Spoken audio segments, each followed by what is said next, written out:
can search in the website www.cleanwaterhealthyvillage.com. That's where you can get the manuals. The construction of the system takes 6 days to get ready for the use of it.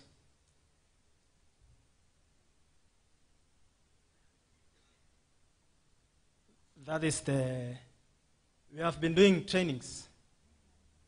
That is the extending capacity through sharing and training. We have had a training in Malawi, that is 2020, in an organization called, I don't remember really the name, but it is in Malawi, Blantyre, Zomba, it is in Zomba. We have also a training in Tanzania, Serengeti. We train Masons there. We are called by the Member of Parliament of Serengeti, Dr. Amsabi. That training, we did it on December 2022. Also an example of the calabash system, we have a 10,000 cistern done by an organization in Madagascar called Tatirano. They have installed a system of 10,000 liters in an hospital. So that is quite a commendable job.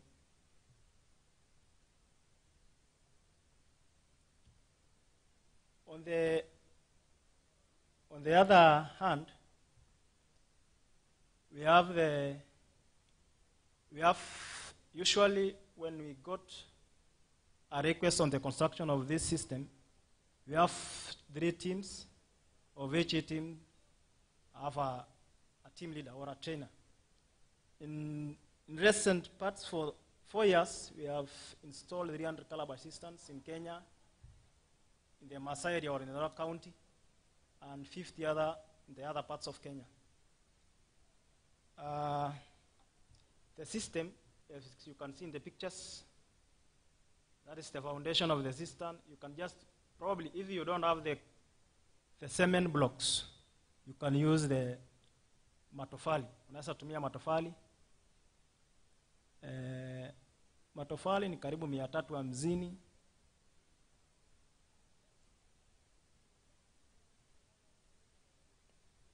That is the process. It will take only 6 days to get ready. And you make it wet for another 1 week, then you start collecting your water. In Kenya, we had a women, you know, the water, the very good thing about water. In Africa, women are the one responsible for water collection. When you empower the women to be the one collecting water, I mean the women are the one to collect water, but the men just maybe to do some other things. But mostly water is important to get responsible from the women, because they are the one who collect. They have a lot of work to do. And in that case, we have developed a joint group for women. They are called Emprukutia Women Group. They are self-help group. We train them, so now they can do their own. They can construct calabash system on their own. So they are the one who knows the importance of water. That is women.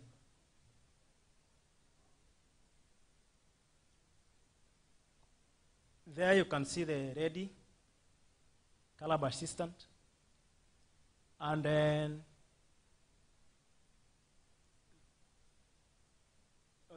on the far picture on the right is the ready system. On the left hand is the construction going on. That is the start of the calabash for the first day. And recently we are making a program to have one training in Rwanda. So in the pictures there, that's a calabash system in a school where children are taking water.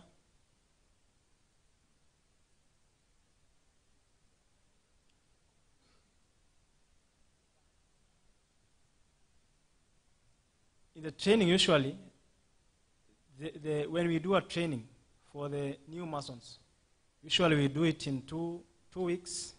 The first week is for the instructor to show the system, how it will be done, and the second week is the trainees to get to show what they learn.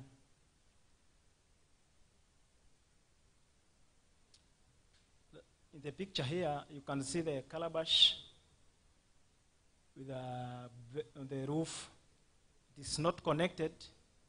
Sometimes when it rains, because in Africa, sometimes when it rains, when you left your gathers just connected when there is no rain, there are a lot of waste on the top of the roof. That's why when there is no rain, you disconnect it to make it good. When it rains for the first time, the first flash, because we are not developed so much that you have the first flash, you just cut your gutters and then you disconnect. Thank you very much. That's the much I can say. Thank you.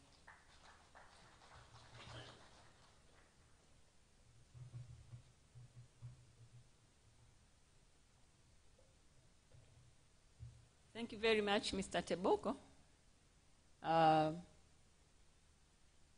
We welcome for a discussion, few questions, but also because Mr. Teboko will still be around, we can meet on one-to-one and keep on continuing our discussion on the subject he has been presenting on.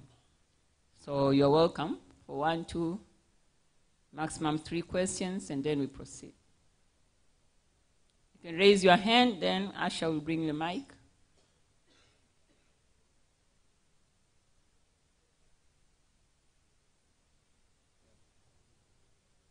There's a question from the webinar platform, the Zoom platform. They're asking, have you ever calculated how long they can use the collected rainwater after installing a calabash system? Thank you very much. Mostly, maybe for an example, the 5,000 liters is when we have 10 people per household. Probably, if we give one person to use 5 liters of water per day, that is probably 90 to 100 days. That is I did an example of 10 people in a house or in a household. Thank you. Thank you. There's another question, why there is no data about rainwater harvesting application in Somalia? But also would like to take questions from the audience. Just raise your hand.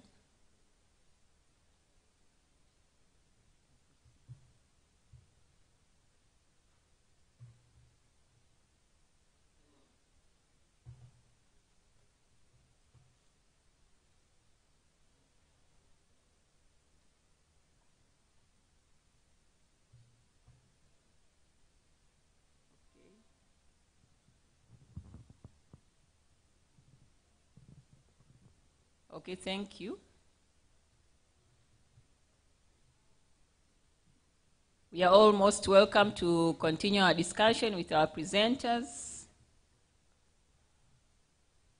After this session, they will still be around, so we can meet them up for further discussion, specific questions. And as for now, we thank you very much for your attention. Thank you to the presenters as well. A round of applause.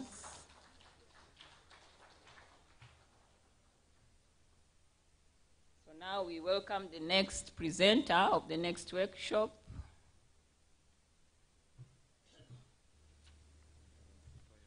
Professor Dickhout. Thank you very much to our participants from the Zoom platform from various countries as well. Thank you. We'll be sharing the presentation through the channels of IWA. Thank you very much.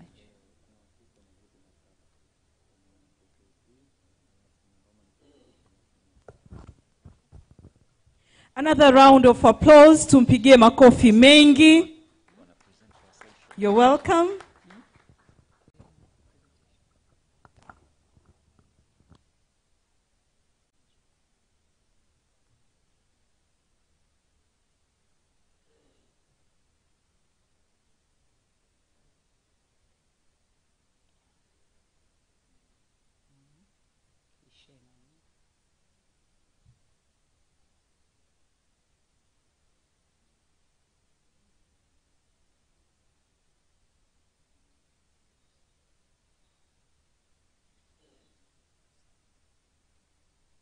Our second workshop is called Decentralized Stormwater Management.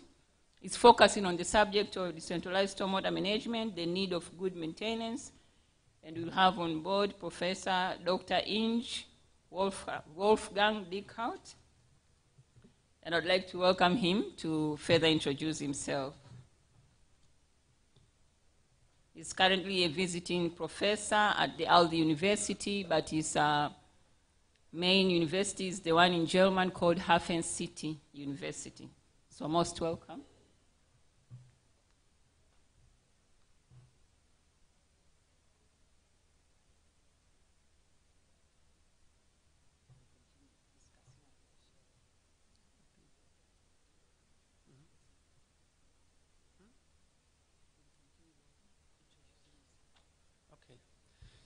So, good morning all together. Asante Sana for inviting me here to the conference.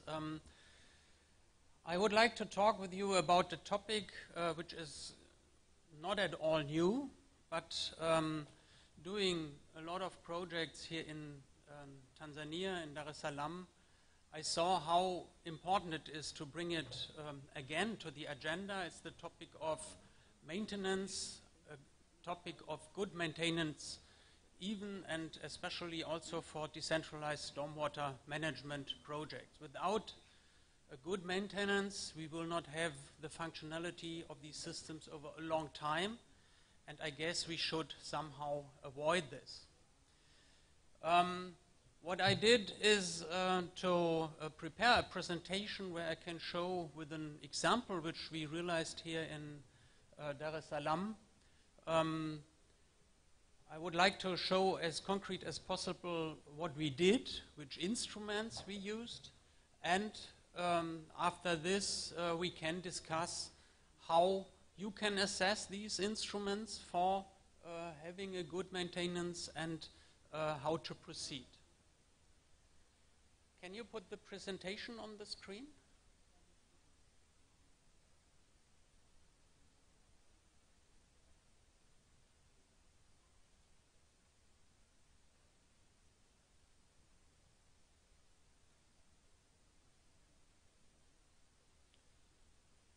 Interesting to see me so big, but I would prefer to see the presentation.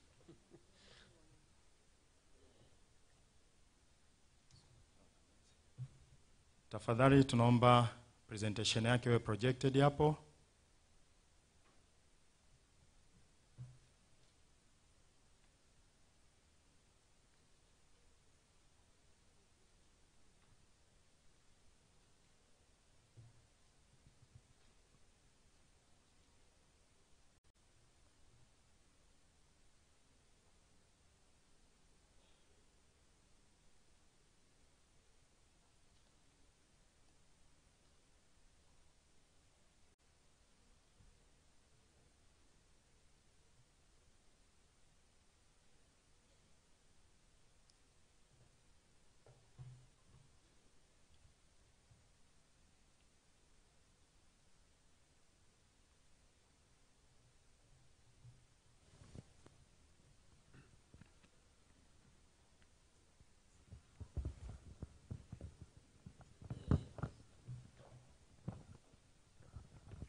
As we were still working on the technology, let me once again introduce Professor Dr.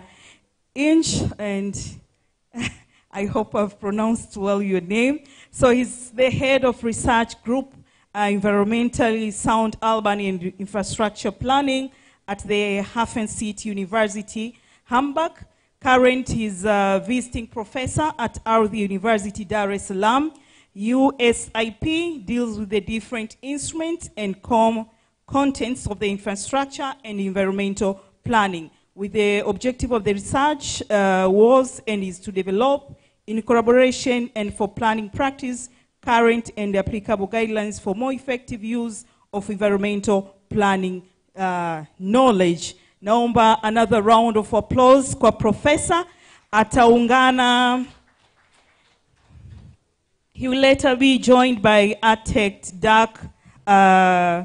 Gumich, who is just beside me here. And in case if you also have any question as he's doing his presentation, kindly note it down and you'll later be given the chance to ask your question.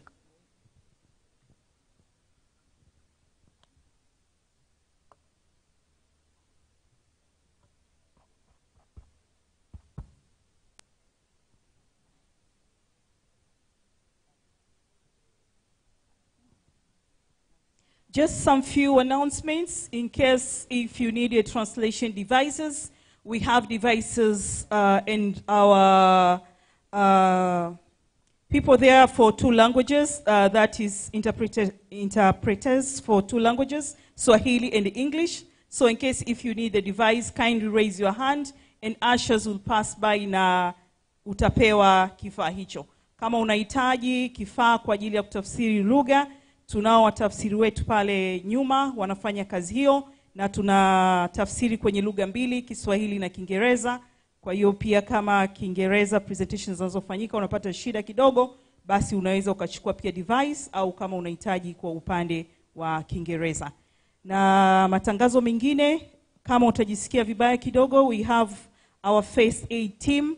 Iko unavotoka mlango kuu ukienda kushoto, utakutana na VIP room number 1. Basi pale kuna timu ya madaktari wazuri kabisa na utaweza kuangaliwa afya yako. Na ukihitaji kwenda kunawa mikono, utatoka mlango mkuu, utaturn to your left, again to your left, then upande wa kulia utaweza kukutana na sehemu hiyo. Presentation iko tayari. Naomba tena tumpigie makofi Professor Doctor, na karibu sana for your presentation. You're most welcome. Kindly proceed. Okay, asante sana for this introduction. I will say further, if you should click further one, because I cannot do it here now. So here you can see the overview. One back, please. The overview about my presentation. I would give a short introduction in the decentralized stormwater concept, why we are doing this and what are the general measure types. And then I will go much deeper in the project I want to talk about, the Burahati Secondary School Stormwater Project, which we developed in the last 2 years and which is now on stage, and we are on the run to monitor and to introduce the maintenance. I already mentioned the importance of maintenance, and I thought, and please now the next slide, not one back, please, one back. I invited to be able to discuss this on a panel a colleague who is doing already for a long time projects in more the building construction area, Doug Gummich from the ABC Architectural Pioneering Consultants, to give a first comment, and then we want to go in the discussion with all of you. Unfortunately, Mr. Zwei cannot join today. Please the next and the next slide. So we know very much that with the change from the natural to the urban water cycle, we do have also a change in urban water cycle parameters. Please the next. We sealed surface, we compacted soils, we changed slopes and so on. We build a lot of barriers. We have much less green space, and the consequences are, please the next slide, that we have more flooding, but also the other part of the coin, much more dry rivers. We have much lower groundwater level and less evaporation. Heat island effects are an important impact. Please the next slide. So we should come to a more sustainable urban water cycle. Please next slide. To overcome these main problematic impacts, and the solution, please the next slide, is to introduce more blue-green infrastructure, more decentralized infrastructure with the target of having less rainwater runoff, to introduce much more infiltration, more evapotranspiration, and this was the topic in the last presentation, more usage of the rainwater. Please, the next slide. What we try to tackle in this curve is the blue volume of the runoff. We try to lower the peak discharge, and we try to bring it much nearer to the pre-development curve, which you can see here in blue. I think most of you will know this already very well, so let's go to the next slide.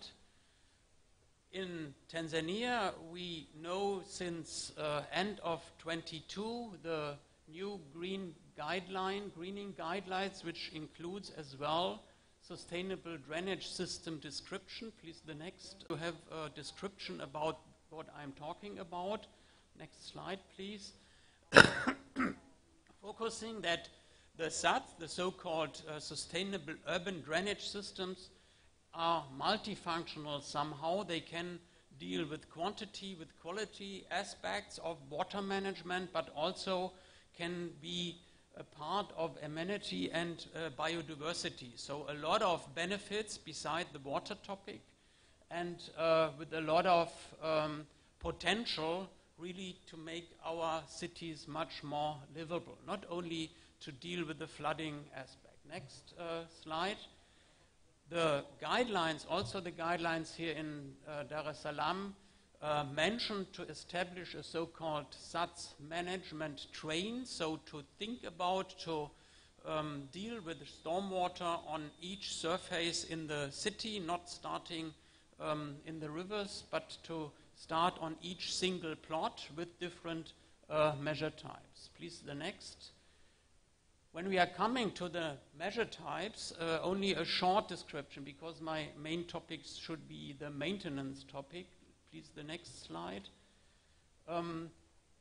We should establish an element or a concept which is a bit like a puzzle, integrating a lot of differentiated drainage systems, and we know, fortunately, already a lot of very established and very well-known different types of measures worldwide. And please, the next slide. We summarized in this slide, and I will not explain it in detail. You will see some of the examples with the example of Burahati School, but we should go with measure types to evaporate much more water with these evaporation basins. We should come to more infiltration in the ground. We do have a lot of measure types which can support this. We should work much more with the combination of trees and water management to bring this together.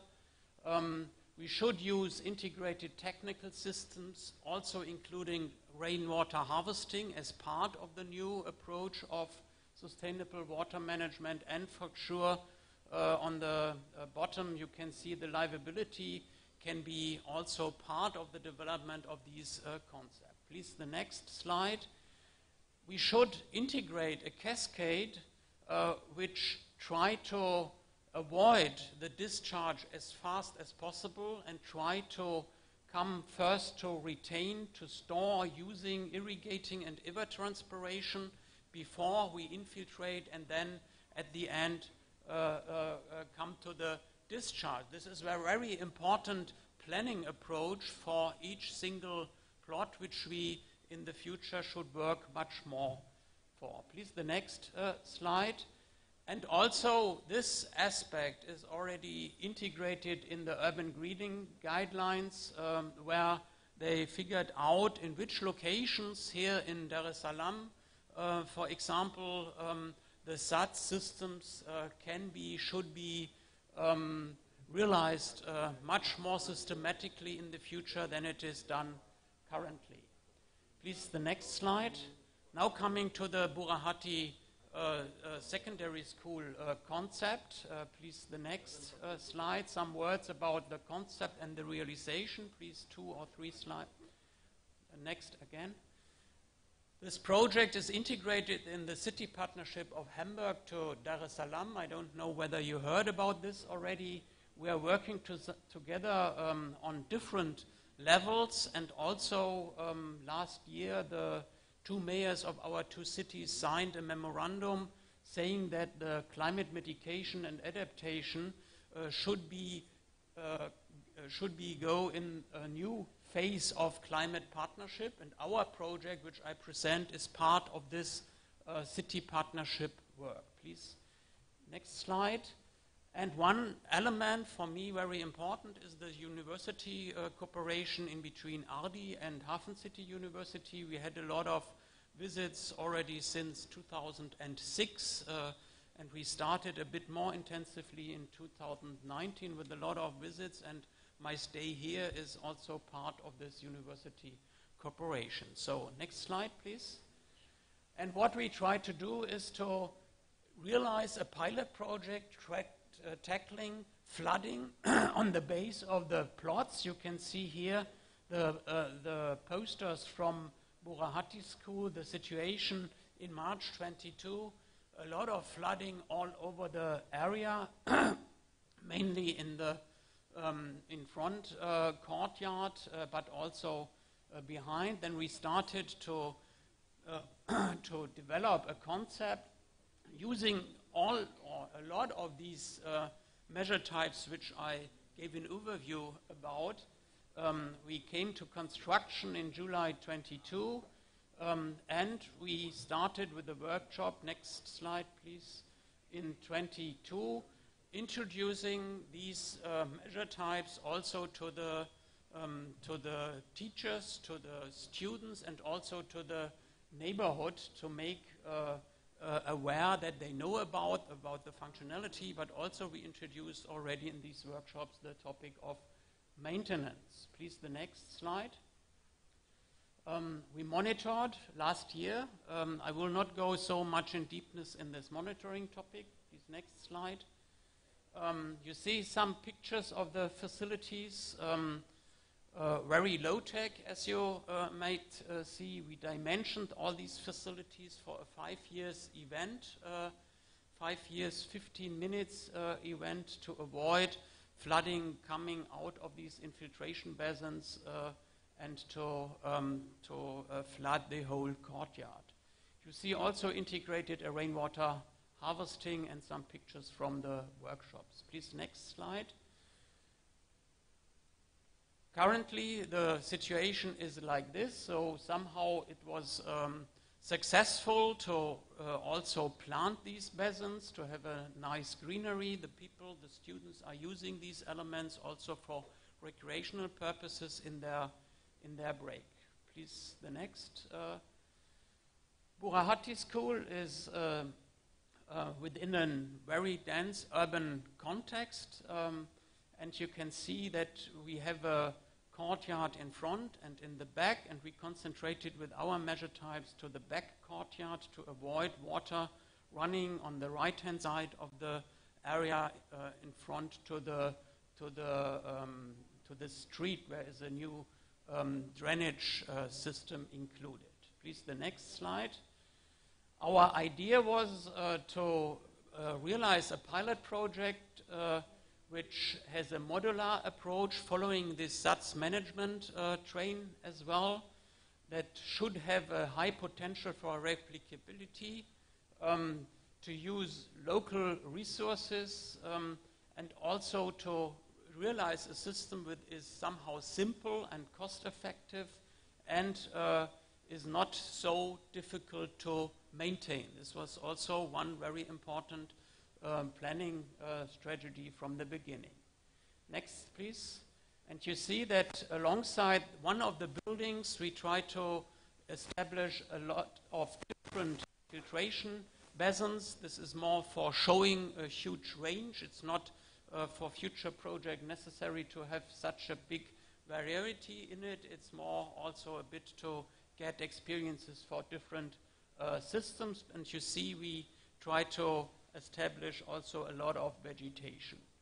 On the left-hand side, you see a detention pond where we developed a temporary storage where the water is stored over a while and then infiltrated in the ground. Please, next. Some more pictures with the infiltration basins. The water is coming directly from the rooftops, falling in these basins, in this case without any pipes. There we are doing experiments with different materials in between coral stones, gravel, planted soil, and sandy material. Next, please. We have a huge range and to make it more livable in a way and not to have an impression of only a technical facility. Please, the next picture, and you can see in the beginning of the system on the upper picture, the water is stored in the system and then infiltrated from there in the ground. Don't flood it again alongside the courtyard. The picture on the bottom is a bit newer with the beginning of the vegetation. Please, the next. We integrated also rainwater harvesting, also in a kind of chain. We use the gutters from the rooftop to collect the rainwater, and the overflow from the rainwater tank we guide to the infiltration basins. Next picture, please. And here again, this temporary retention basin, which is functioning quite good. Next picture. We had also the task to renew the channel alongside the building, guiding the water to the street. You can see this in the first phase after construction, after reconstruction. Some words about monitoring, not so much. Please, the next slide. We applied a lot of methods to know as much as possible about the impacts of the system, to learn about this. I will not talk in detail about this, but only to show that there is a basis where we try to do the monitoring quite. Next, please. And this is on the base of two main products right now, one master thesis from RD and the monitoring report from Borda. Next, please, if you like, I can provide this to you as well. One part of the monitoring was to see whether we had relevant rainfalls in this phase, and we interpreted this as relevant rainfalls in the day in between April and June 23. You can see the biggest was around 40 millimeter in one day. Next, please. The answers of the users of this school was that the installation was somehow successful. The stormwater logging time was decreased a lot, and they had not so much problems over a long time. For sure, some parts of the area had been still flooded, but not over so long time. Our interpretation, as overall interpretation, is the system is functioning and make the school much less flooded. Next, please. You see in this picture from the master thesis a visualization. On the left-hand side, the flooding before intervention with these yellow surfaces, and on the right-hand side, the flooded area after the realization. This system or this surface which is flooded, this is a concept of flooding. So there should be flooded because we choose this area for a temporary storage. So it's temporary flooded and then infiltrated. So we built this as a structural measure. This is not comparable with the whole flooding what was before. Next, please. Now coming to the main topic of maintenance. Please, the next. We tried to introduce this topic of maintenance only just from the beginning in 21 when we started to look for the right school to realize this pilot project. We chose the school also with the question, are you willing, are you prepared to maintain the system? And we try to start For sure, the plastic and the waste problem is important in this context. And we had a broken wall in the channel which was not repaired. So this was the situation mid of last year, April to August 23, and we decided to have another workshop for maintenance to explain it much more intensively to the people. Next slide, please. For this purpose, we decided to prepare a maintenance report where all these measure types are separately described, which kind of maintenance is relevant. Please, the next. And we hold a workshop to present this to the teachers and students again, with the idea to go around and to talk very clear for each single measure type. Next, please. The agenda you can see. Next, please. Next, please. And the relevant results had been a commitment related to responsibilities of teachers to coordinate students who should be involved in maintenance as well, using their lectures, but also the student clubs as an instrument. Next, please. Next, please. What we developed, please click through this now. We developed these laminated cards which can be used in practical work, which describes from element to element the need of maintenance, who should do what and when and how often, with which materials. Please, the next. You see the card. Did a next visit of the school to check whether maintenance now is functioning. What you can see, the functionality seems to be good, and it's a nice planting somehow where you took the picture. You will see later. Next, please. And we have again these, next please, relevant challenges in maintenance. So what we realized, there is not a so big change in maintenance, even we had all these instruments realized in the workshops. I don't want to mention this again. You all can read it. More or less the same problems still are existing. Please, the next. So the question is for us, and I think it's interesting also to discuss it in a broader way, how to change this problematic of much to less maintenance, even when it is not very high-tech solutions.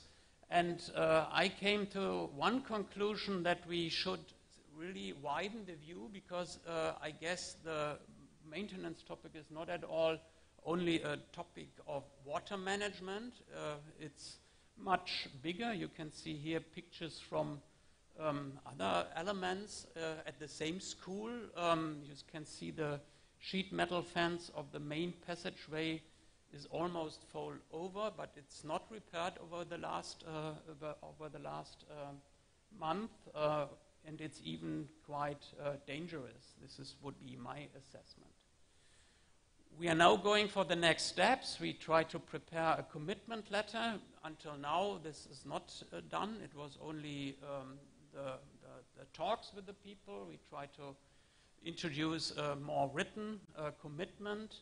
We want to activate, or not we, but the school, this is what they said yesterday, activate the students in student clubs, and the question is to have further training, but the question is who is doing this. So the project somehow is finished. We don't have more funds available to do training for training for training. So the question is how to hand over this in a way that it is more successful than. Please, the next.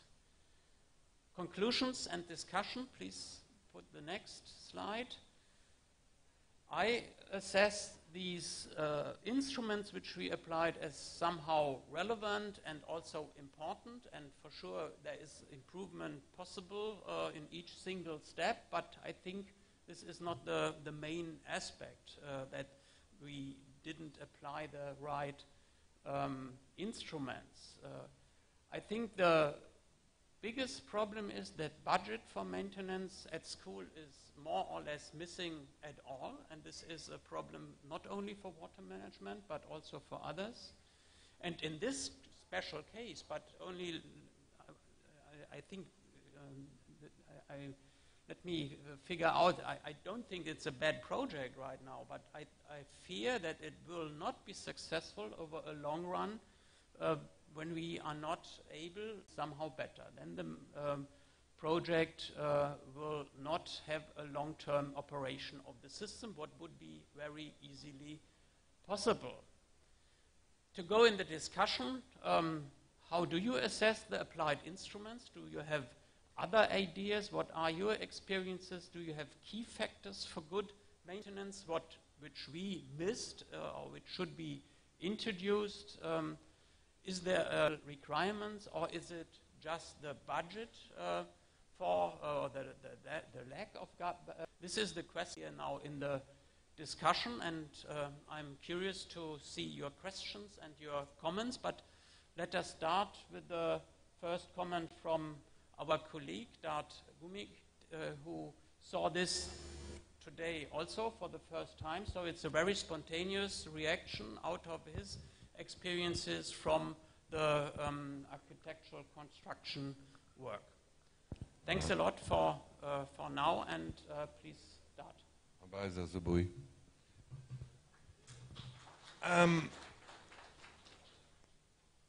Yeah, ladies and gentlemen, I might comment in some ways which might not be fully appreciated. We are 20 years in Tanzania. We work for the private sector and the public sector. My experience in 20 years is unfortunately that in the public sector, as mentioned by Mr. Dickhout, funds are always a problem, but it's not the only problem. I give you maybe an introduction how maintenance works in the private sector. I mean, the first key to success is to have a maintenance team, a dedicated team which is solely responsible for the maintenance. Of course, this knowledge needs to be shared with the stakeholders so everyone is aware of the consequences.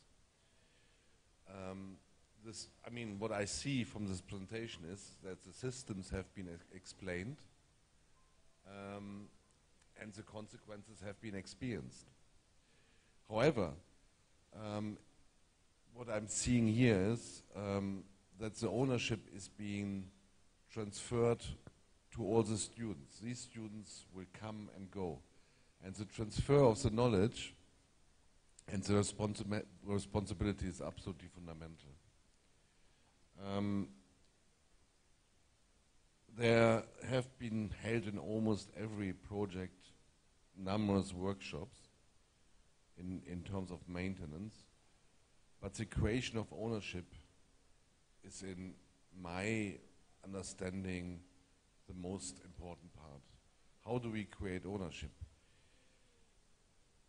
I have not solved the sector. It's very, very clear. Mentality change goes through the wallet.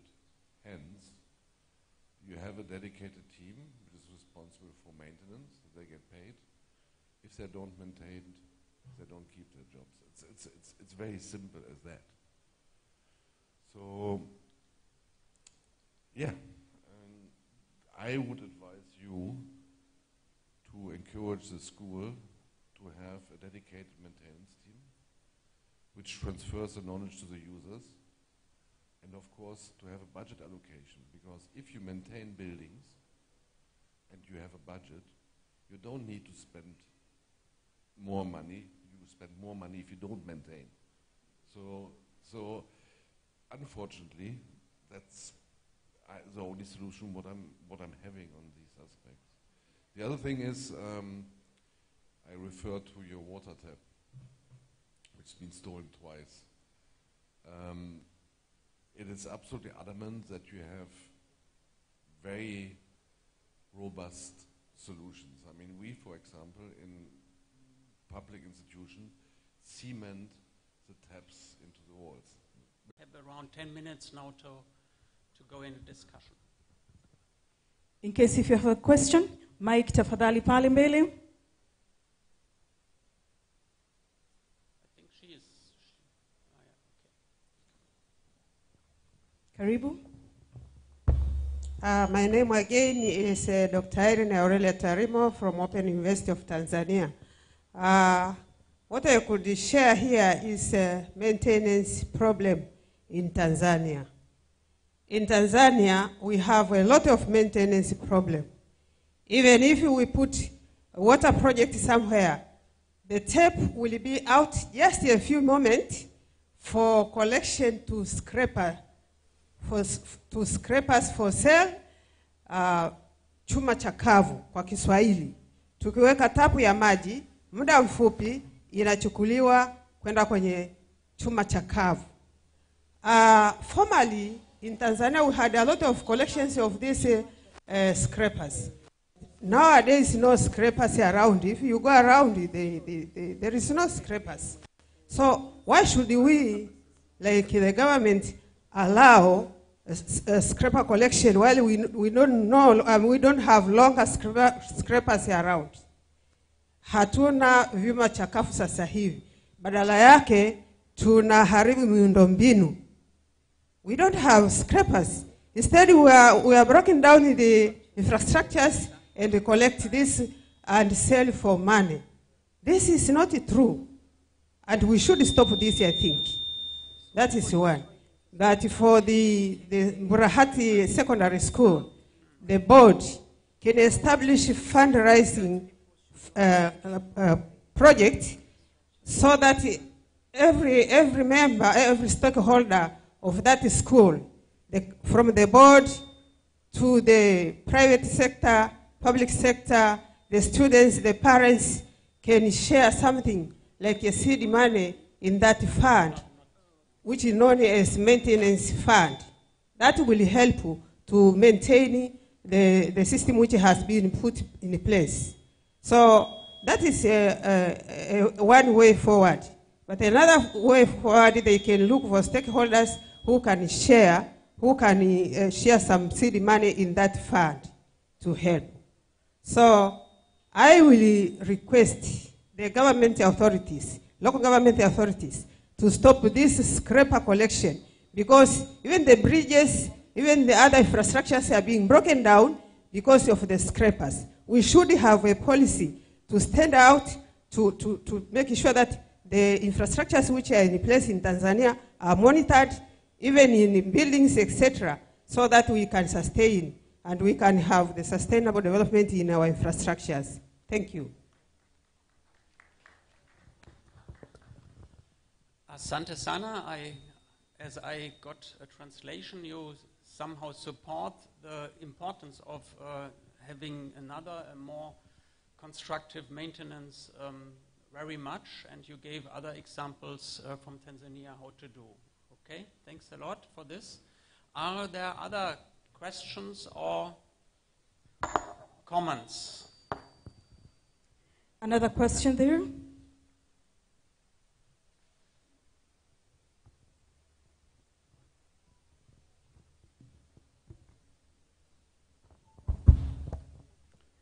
Thank you, Chairman and Doctor, for good presentation. My concern is about the sustainability of the infrastructure that you've shown there at the school. It seems that after completed, you commissioned that project to the school. So my concern is about the capacity of the school to run that project. So I don't know the financial cost for operation and the maintenance of that facilities.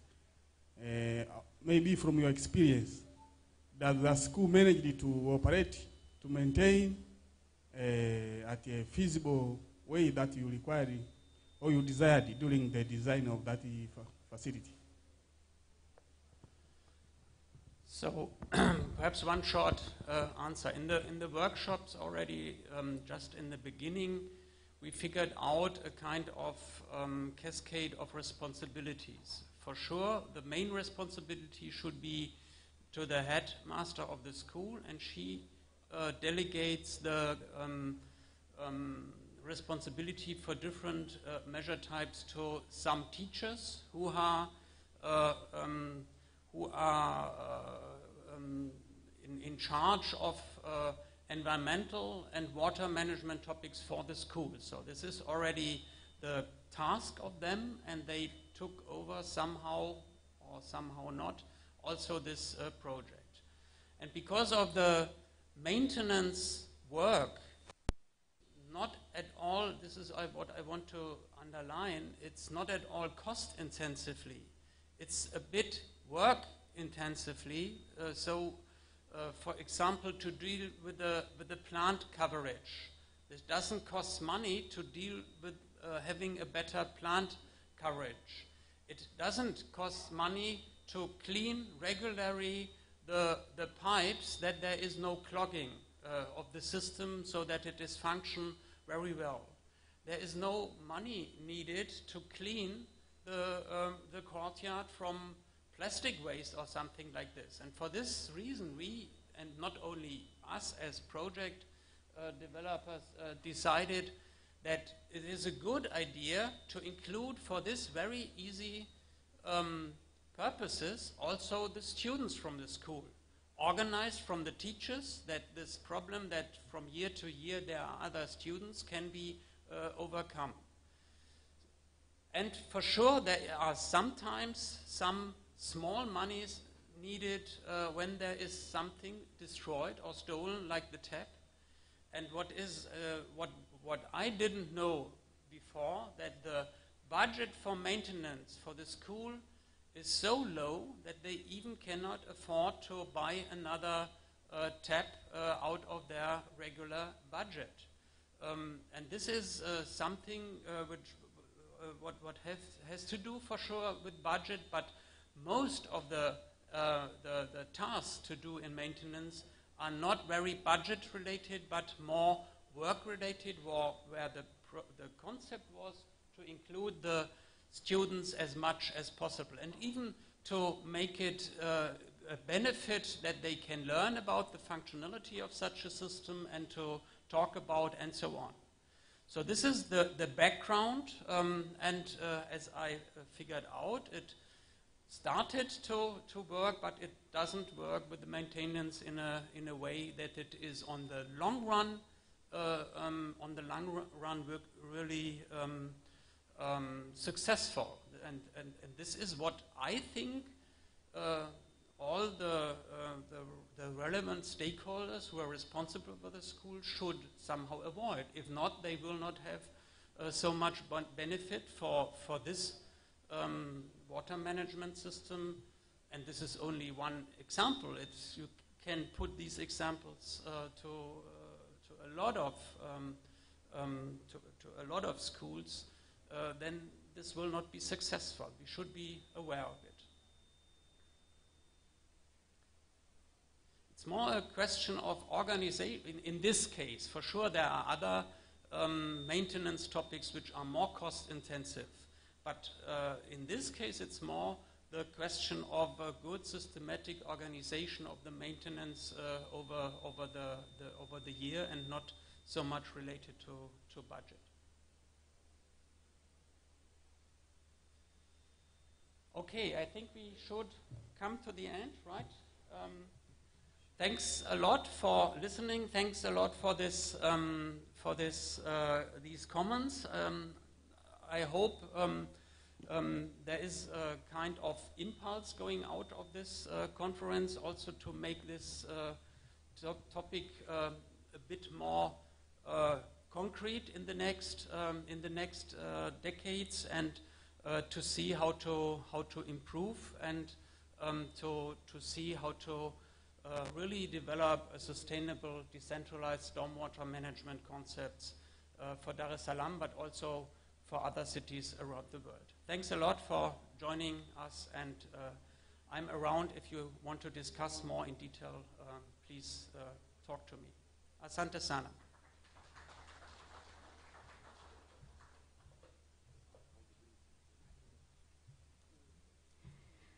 Thank you so much for the insightful presentation on decentralized stormwater management. And as a takeaway, he has shared a number of things. Among other things, the main conclusion is embracing the approach which he has shared is very important and will enhance resilience and sustainability in our community. Thank you so much, Professor Doctor, and another round of applause for him and his colleague for a well-done presentation. Ladies and gentlemen, allow me to introduce the third workshop on significance of creditworthiness as means of alternative project financing, which is going to be done by Engineer G. Healy from Tanga, UWASA. Naomba tumpigie makofi mengi anavyokuja hapa mbele.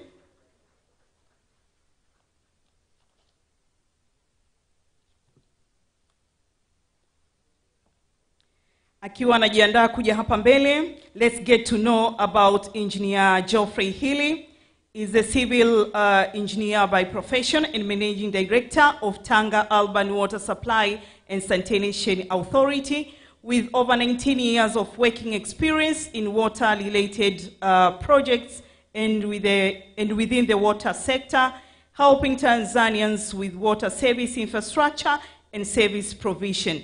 Engineer Gili possesses a bachelor degree in civil engineering from University of Dar es Salaam, Tanzania, since 2004, and a master degree in urban water engineering and management as a joint program from the IHE Delft Institute for Water Education, the Netherlands, and Asian Institute of Technology since 2017.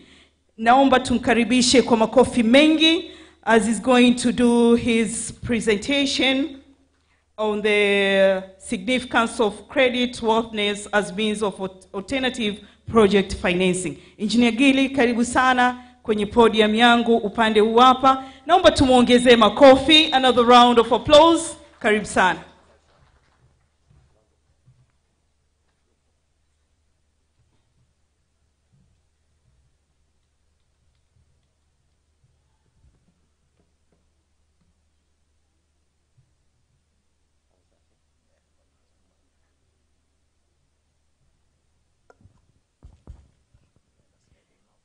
In case if you have any question as anavyoendelea kupresent, naomba uweze kuiandika na baadaye utaweza kupata muda wa kuweza kuuliza. Lakini kama ulikuwa hujapata muda wa kuuliza, presenters waliopita wapo available pia the whole day. Tafadhali waone kuwa na one-to-one discussion kwa lolote lile ambalo utakuwa nalo. Karibu Engineer Gili. Asante sana. Habari ya mchana. Basi wasilisho langu linahusu significance of water utilities creditworthiness as a means of alternative project financing. We know water is essential for life, but until now, some people don't have access to water and sanitation. Why? Because the governments and development partners are trying much to finance development projects, but it's not enough. According to SDG program, maybe 20% of the program is being financed every year. So by 2030, we will not reach the target. In water utilities, sometimes we need operational subsidies. We need capital contribution by the government in order to develop, in order to operate. But if we are at that level, that is a limit for creditworthiness. Means this water utility is not creditworthy. And to be creditworthy, we need like two important factors: proper financial management, proper operational efficiency, which is covered by the good governance of the particular water utility and the government at large. So we need to understand, to assess ourselves, and to improve our utility creditworthiness in order to go forward into that step that we need. In Tanzania, water utilities are 100% state-owned. And so the government sometimes is happy when the people get water. Government is happy when people get water. In some cases, we need maybe like water utilities to be corporate companies where they produce profits and the owners could get dividend. But in the case of the government is happy with the deemed social dividend. Like I said, when people get water, the government is happy because it's the duty of the government to make sure that their people are getting important services. We use tariffs in operations. So there is a big relationship between tariffs and creditworthiness. But as we know, water is service. The government is obliged to give that service. And tariffs are politically sensitive, we understand. So most of the time we need to allow very low tariff, which sometimes doesn't cover the cost of service provision. So it's a limit also of creditworthiness of water utilities. In other cases, we have the so-called project financing. Project financing is when it's not necessarily that you are creditworthy. If you can develop a stand-alone project, I gave you an example of PPP projects, where someone will construct a project, and the project itself will pay back the debt or the cost of the project. So if we can also have that case in water utilities, where you have big demand of water, maybe the project is not very costly to construct it, and it can pay back by itself, then even the very small water utility, where maybe the coverage of water is very little, can design such kind of project. And that one will make in the future that water utility to be creditworthy. Now, what have we done in Tanga? So, because we said the case study will be in Tanga. We have done several projects using commercial financing from commercial banks. Of recent, we have completed one project with 10.5 billion, where we lended 7.6 billion from bank, and we contributed the rest, and that project was completed last year, June last year. We keep now paying back the loan. Why? Because we were assessed by the lenders, and we found that we are creditworthy. We can pay back the loan that we borrowed to construct this project. And now we are in the process of issuing water infrastructure green bond with 53.12 billion. We already got all the approvals. We are waiting to launch. We are also going to put this money in infrastructure, water infrastructure. We have the targets to meet. as water utility at our area. The government is having money, but the government has got a lot of responsibilities, including various social responsibilities that cannot pay back, like healthy, education, and the like. So sometimes we think maybe we can do something to relieve the government from other burdens. So this is one of the trials that we are doing to try to relieve government so that the government will focus more on other social services that cannot, are not bankable, like our case. So in these two projects, we are trying to expand our services. Right now, we increase our services by more than 100% of the current situation, from the water production level and to the water distribution systems. And we expect by the end of this project, maybe Tanga City will have the coverage of almost 100% of water supply. And the towns that we are serving, Pangani and Muheza, at least more than 95% by 2025 as planned in the different documentation of the country. So I just wanted to give as a brief. And here I say, very difficult does not mean impossible. Asanteni sana kwa kunisikiliza.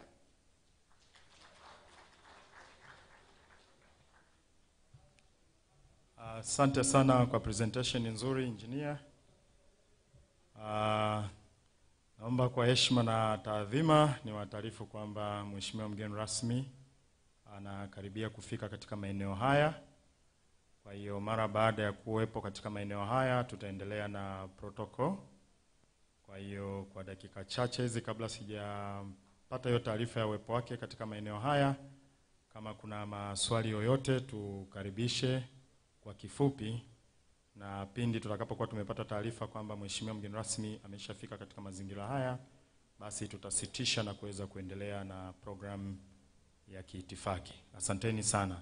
Naomba tumpigie makofi presenter wetu. Kwa hiyo karibu kwa maswali. Naomba hapo ulipo unaweza ukanyanyua mkono juu ili uweze kusogezewa maiki, uweze kuuliza swali na presenter ataweza kurespond. Naona mkono pale. Tafadhali naomba tupeleke maiki. Asante.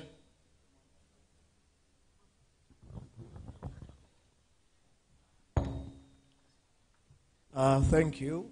My name is Godwin Samora. I'm from the Water Institute. It's very interesting to see this topic of creditworthiness. And I would like to contribute on one or two things. One of it is this creditworthiness has been basing on mostly experience of these maybe companies or other stakeholders which are being involved in trying to construct maybe projects or any kind of other infrastructures. But I would like to I would like to propose a reformation of how we try to check this creditworthiness. Nowadays, we have brilliant young minds, young guns which are really good, especially for these graduates that we have, in particularly from the Water Institute. Young minds, very agile, very fast, and they are thinking really critically. But they only lack the years of experiencing in the particular sector of water. So I was thinking, if we can try to base this creditworthiness, trying to check the experience, and also trying to involve these young minds, we may have the experience in one part, but maybe the energy and the time span and all that can be obtained in the young guns, which are the graduates. Try to check for the abilities of these young guns. Try to check on how they can do these projects. If we feed them with the information, if we feed them with the experience, they are going to be really good And the credit worthiness will be basing from the experience, coming back to the young and critical thinkers, which are the young guns. Thank you.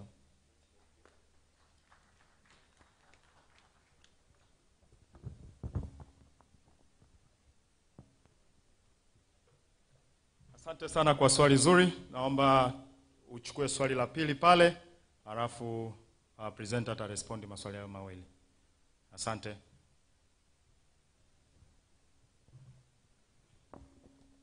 Thank you very much. My name is Yona Kimori, and a stakeholder in water sector. I was just thinking, thank you first of all for the presentation, but I'm concerned with the credit.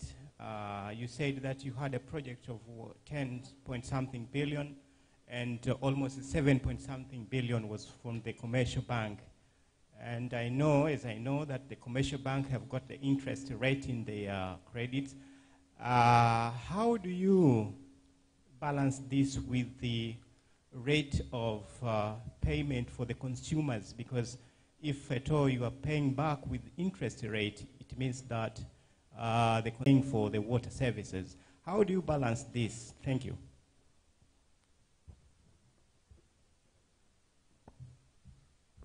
Asante sana. Kwa hiyo naomba nimkaribishe presenter hapa, Engineer Hill, aweze kurespond. Karibu. Asante sana. La kwanza lilikuwa ni comment, na tunaipokea kama wanavyosema tuwashirikishe expert wadogo nao wao involved much kwenye hizi issue, kwa sababu nadhani unafuasi far future ambayo tunataka tuijenge. Lakini kuhusu commercial bank, commercial rates, yes, that is the reality. Unajua duniani kote serikali yote inaishi kwa mikopo. Hata individuals in life, kama kuna mtu ndani anashai kufanikiwa kujenga nyumba kwa kutumia mshahara wake bila kukopa, sidhani, watakuwa wachache sana, na inawezekana wakawa ni makabaila, si ndio? Kwa hiyo kukopa ni nasaidia kufanya kitu leo kwa ajili ya tatizo ambalo ungelitatua miaka 10 unalitatua leo, alafu unalipa mkopo. Ndio utaratibu. Kwa hiyo katika nikisema credit worthiness ni ile water utility ambayo unakuta ina meet all operation cost na inakuwa na some sort of investment. Sasa ile investment ndogo ndogo haiwezi kukusaidia kufanya kitu kikubwa. Inaweza kukusaidia sawa ukafanya pipeline extension.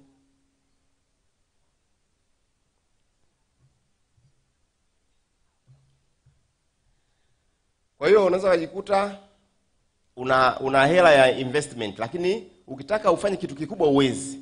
Unaweza kufanya pipeline extension ya kilomita 1, kilomita 2 mwaka ukaisha.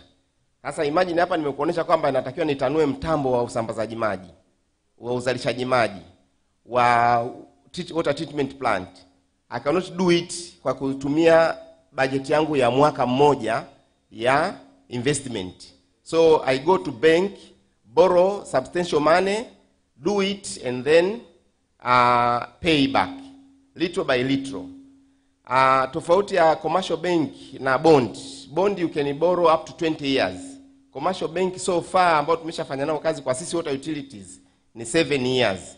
Kwa hiyo to get big money you need to borrow from this bond issue. Thank you very much. I think I don't have much time now. We can meet in the afternoon. We still have some other session. Thank you. Asante sana, makofi mengi tafadhali. Makofi tena kwa ajili ya presenters wengine na waliouliza maswali.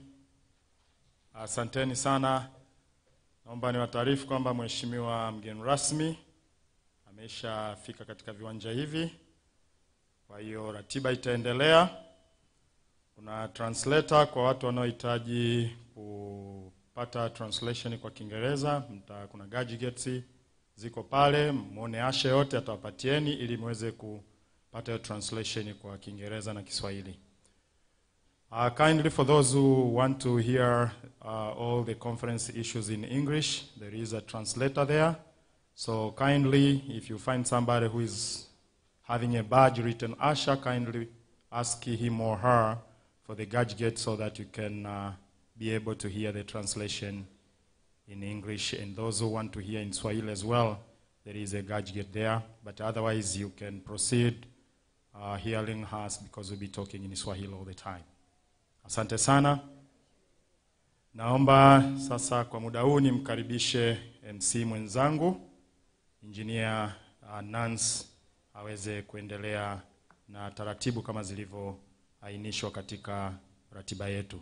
Karibu sana MC. Asante sana Mr. Ibram. Naomba tumpigie makofi Mr. Ibram kwa kuhandle pia vizuri session ya mwanzo, ingawa alikuwa na majukumu mengi. Na kama alivyotangulia kusema awali, mheshimiwa mgeni rasmi ameshafika katika eneo hili. Anapata briefing kidogo, atatembelea mabanda machache na ataweza kuungana nasi katika ukumbi huu. Tunao bahati kubwa sana kwamba mgeni rasmi katika maadhimisho haya ya miaka 50 ya chuo cha MAJI sambamba na kongamano la 3 la kimataifa la kisayansi la MAJI si mwingine ni mheshimiwa Dr. Jakaya Mrisho Kikwete, rais mstaafu wa awamu ya 4 wa Jamhuri ya Muungano wa Tanzania. Na kongamano letu linaongozwa na dhima inayosema Water and Sanitation in a Changing World, yani maji na usafi wa mazingira katika ulimwengu unaobadilika. Naomba niwasihi sana pale mheshimiwa mgeni rasmi anavyoingia, naomba tuweze kuchangamka. Tumpokee kwa shangwe, makofi na nderemo nyingi. Ametupa heshima kubwa sana ya kuja kuweza kufungua shughuli yetu hii. Na kama mnavyojua watu wa sekta ya maji ni kazi na dawa na hatuna shughuli ndogo. Kwa hiyo naomba tuweze kumpokea vizuri kabisa na viongozi wengine wote ambao watakuwa ameambatana nao. Na slogan yetu, tunaenda na slogan yetu ya chuo cha MAJI, ambapo nikisema maji mnajibu kwa maendeleo. Maji, sijawasikia vizuri. Maji. Asante sana. Kwa sasa hivi naomba nikaribishe band waweze kutupa burudani kidogo, na unaruhusiwa kucheza, na niwaombe wale ambao bado mko nje tafadhali sana naomba muweze kuingia na kuchukua nafasi. Karibu msogee katika hivi viti vya katikati ambavyo bado viko wazi.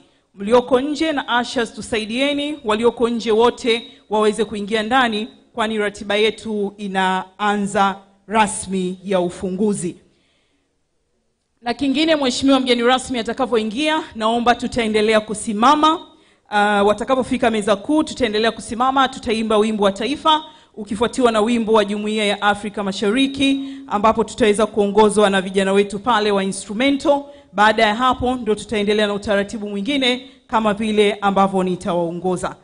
Karibu sana band, muweze kutupa burudani nzuri kabisa tayari kuweza kumkaribisha mgeni rasmi. Na DJ tafadhali, ule wimbo mzuri wa kumkaribisha mgeni rasmi naomba uandae uwe tayari, pamoja na zile nyimbo za taifa na ya Jumuiya ya Afrika Mashariki. Asante sana band, karibu mtupe burudani.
sitangoja, nikipenda naolewa ambie, mapenzi haichagui kabila, siku hizi mzungu China kuoana, Japanizi kwa Afrika vile vile, niye mbali na mapenzi ya siku sitaweza, kama unipendi uniambie, mimi bado ni mrembo sitangoja, nikipenda naolewa ambie, mapenzi haichagui kabila. Tukio muhimu kabisa hili, unaruhusiwa kucheza. Karibu uweze kucheza na band.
Sijaona watumishi wa chuo cha maji. Karibuni mbele muweze kucheza. Shughuli ni yetu hii.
Bendi asante, bendi asante. Asante sana, naomba tuwapigie makofi. Na anaanza kutembelea mabanda, ambapo atatembelea mabanda machache. Kwa hiyo muda si mrefu ataungana nasi hapa ndani. Naomba niweze kuwaomba sana pale atakapokuwa anaingia tuweze kumpokea kwa shangwe, nderemo na vifijo, lakini ikiwa ni namna ya kuonyesha furaha kwa miaka 50 ya chuo cha Maji, lakini pia kongamano hili la 3 la kimataifa la kisayansi la Maji, kwamba leo anaenda kufanya ufunguzi pia wa kongamano hilo. Kwa hiyo naomba tutampokea kwa shangwe tele.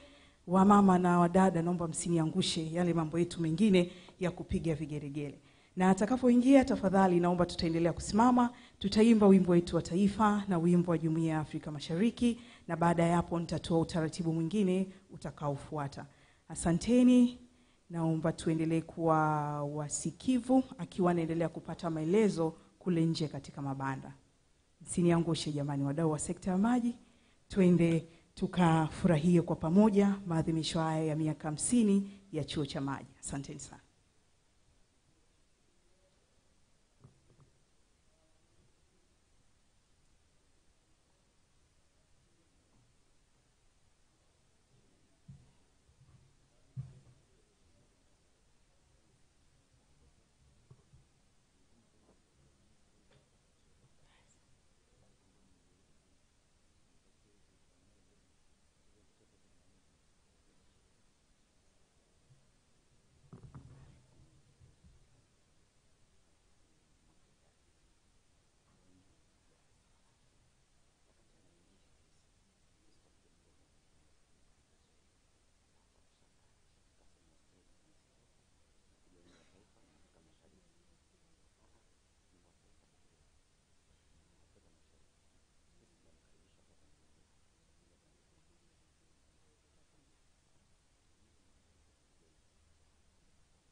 Naona nakaribia kumalizia. Naomba pale atakavyoingia band, naomba mtajiandaa Mwenge Band kwa ajili ya kumuingiza na wimbo wa Tanzania yetu, na wakati huo DJ naomba uandae instrumento kwa ajili ya wimbo wa taifa na wimbo wa Jumuiya ya Afrika Mashariki.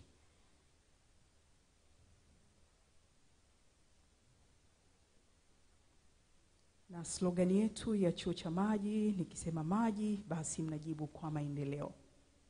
Tunamuona hapo Mheshimiwa Daktari Jakaya Mrisho Kikwete akiendelea kupata maelezo mbalimbali katika mabanda ya kazi nzuri za taasisi mbalimbali ambazo zinafanywa katika sekta ya maji.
Naomba wote tuweze kujiandaa, tuwe tayari, na ndo anamalizia. Muda si mrefu Mheshimiwa mgeni rasmi ataweza kuungana nasi ili kwa pamoja basi tuweze kusherehekea maadhimisho haya ya miaka 50 ya Chuo cha Maji, lakini pia na ufunguzi wa kongamano la 3 la kimataifa la kisayansi la maji. Pale anapoingia, tafadhali naomba wote tutaweza kusimama, tutaweza kumlaki kwa nderemo, vifijo, makofi mengi. Bendi itatuongoza na tutacheza kweli kweli, na watu wa sekta ya maji huwa hatuna shughuli ndogo. Kwa hiyo hii ni siku ambayo imetokea mara moja kwa mwaka, na naomba wote tuweze kuisherehekea vizuri kabisa. Atakapoingia basi tukiwa tumeendelea kusimama hapa mbele, tutaweza kupata wimbo wa taifa ukifuatiwa na wimbo wa Jumuiya ya Afrika Mashariki. Tutaongozwa na instrumental pale, na baada ya hapo nitaendelea na utaratibu mwingine.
nje kuna kazi mbalimbali, exhibitions kutoka kwa wadau mbalimbali wa sekta ya maji, na naona zitakuwa nzuri kweli kweli mpaka mheshimiwa mgeni rasmi naona atakuwa ameendelea kuangalia moja baada ya jingine. Kwa hiyo ni wasihi sana pale ambapo tutatoka kwa ajili ya lunch break, basi tafadhali tembelea exhibition booth zilizoko hapo nje ili tuendelee kusupport kazi mbalimbali ambazo zinafanywa katika sekta yetu ya maji.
Naomba tuwe tayari.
Niwakumbushe tena slogan yetu, ninavyosema maji, basi naomba tutashirikiana kujibu kwa maendeleo.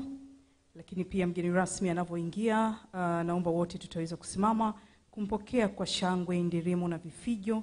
Nisikie vigelegele vingi kutoka kwa wanawake. Lakini zaidi ya yote tutaendelea kusimama, tutaimba wimbo wa taifa na wimbo wa Jumuiya ya Afrika Mashariki, na baada ya hapo nitaendelea kutoa utaratibu mwingine.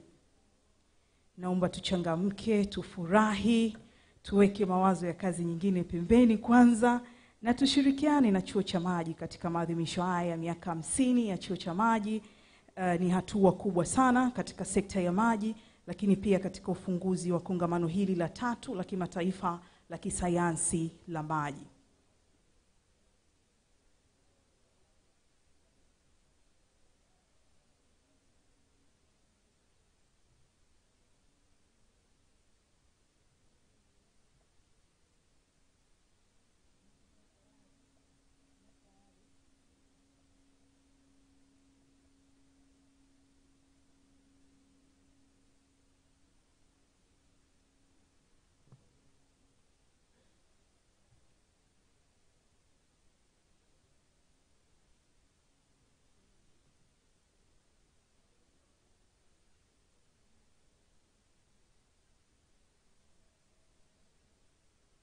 Na tutakuwa live ufunguzi huu kupitia channel 10 MAJI Digital. Kwa hiyo kwa wale ambao wako mbali pia wanaweza wakafuatilia. Mlango umeshafunguliwa rasmi kwa ajili ya mgeni rasmi kuweza kuingia. Naomba sasa tuweze kukaa tayari.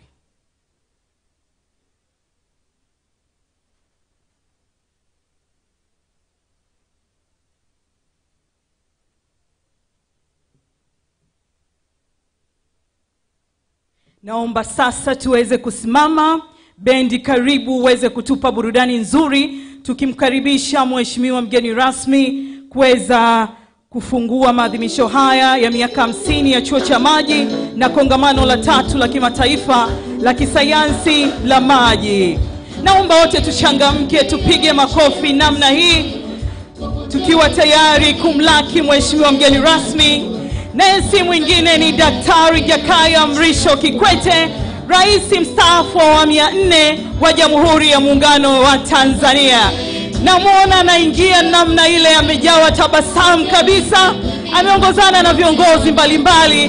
Naomba makofi yaongezeke, nisikie shangwe kutoka kwa wanawake. Nisikie makofi na shangwe nyingi.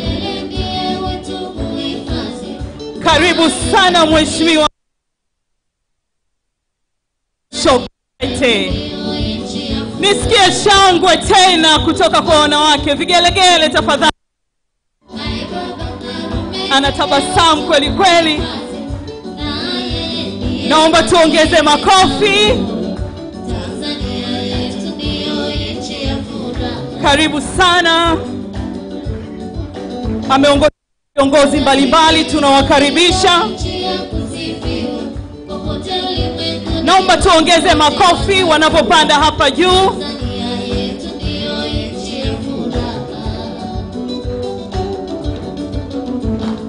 Makofi tena na vigelegele.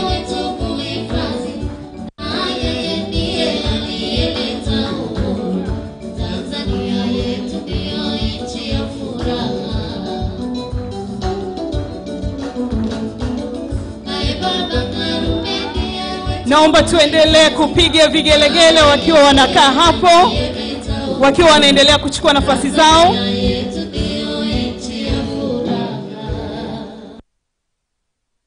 Maji. Mheshimiwa mgeni rasmi oye! Mheshimiwa mgeni rasmi, meza kuu, tukiwa bado tumesimama na washiriki wote kwa heshima ya taifa letu, naomba tutaimba wimbo wa taifa ukifuatiwa na wimbo wa Jumuiya ya Afrika Mashariki. Instrumento, karibu muweze kutuongoza.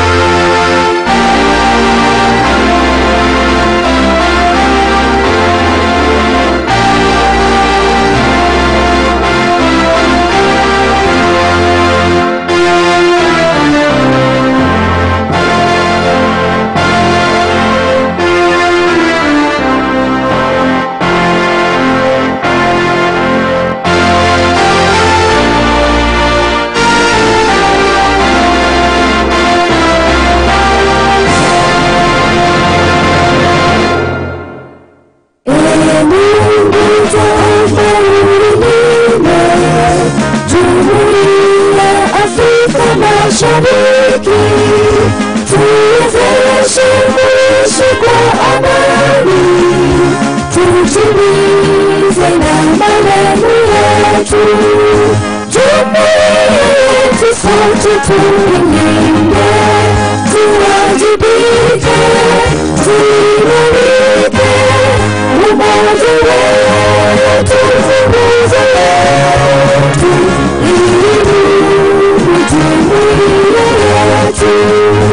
Uzalendo pia mshikamano iwe msingi wa umoja wetu, na tulinde uhuru na amani, mila zetu na desturi zetu. Jumuiya yetu sote tuilinde, tuwajibike, tuimarike, umoja wetu nguzo yetu, jumuiya yetu. Viwandani na hata mashambani, tufanye kazi sote kwa makini, tujitoe kwa hali na mali, tujenge jumuiya bora.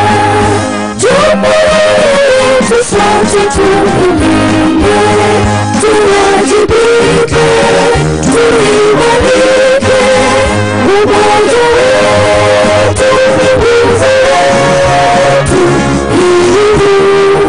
jumuiya yetu. Asante, makofi. Mheshimiwa mgeni rasmi meza kuu na washiriki wote, karibu muweze kuketi.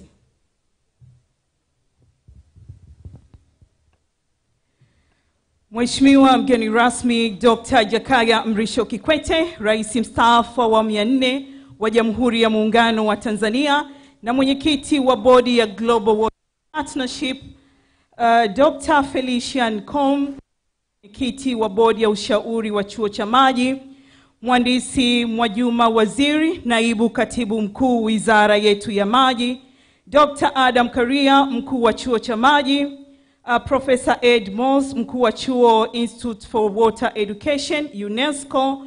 Nitambue viongozi wengine wote mlioko meza kuu, wageni wote washiriki wote wa shughuli hii kubwa, mabibi na mabwana, na wasalimu kwa jina la Jamhuri ya Muungano wa Tanzania. Maji oye! Maji!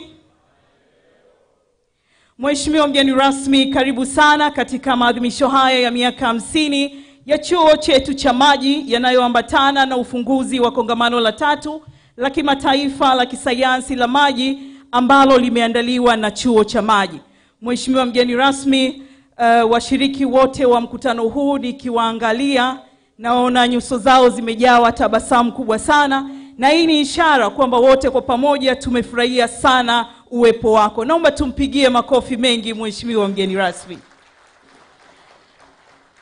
Mheshimiwa mgeni rasmi, kwa kuanza rasmi ratiba yetu hii, ni vyema tukamtanguliza Mwenyezi Mungu mbele. Naomba uridhie sasa niweze kuwakaribisha viongozi wetu wa dini waweze kutuongoza kwa dua na sala fupi, na naomba pale ninavyowakaribisha basi mtaweza kutumia maiki ambayo iko pale upande wangu wa kulia. Wa kwanza naomba niweze kumkaribisha Sheikh Anwar Abdalla Jongo ambaye anatoka Umakita, na kwa siku ya leo atawakilisha ndugu zetu wa Islam. Sheikh, karibu sana, utuongoze kwa dua fupi.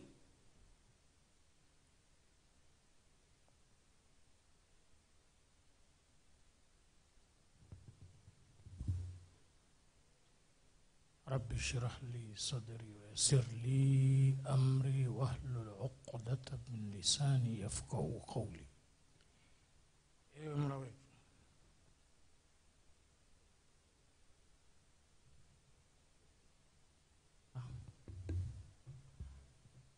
Wewe ndio uliotamka katika kitabu chako kitukufu, waj'alna min al-ma'i kulla shay'in hayya.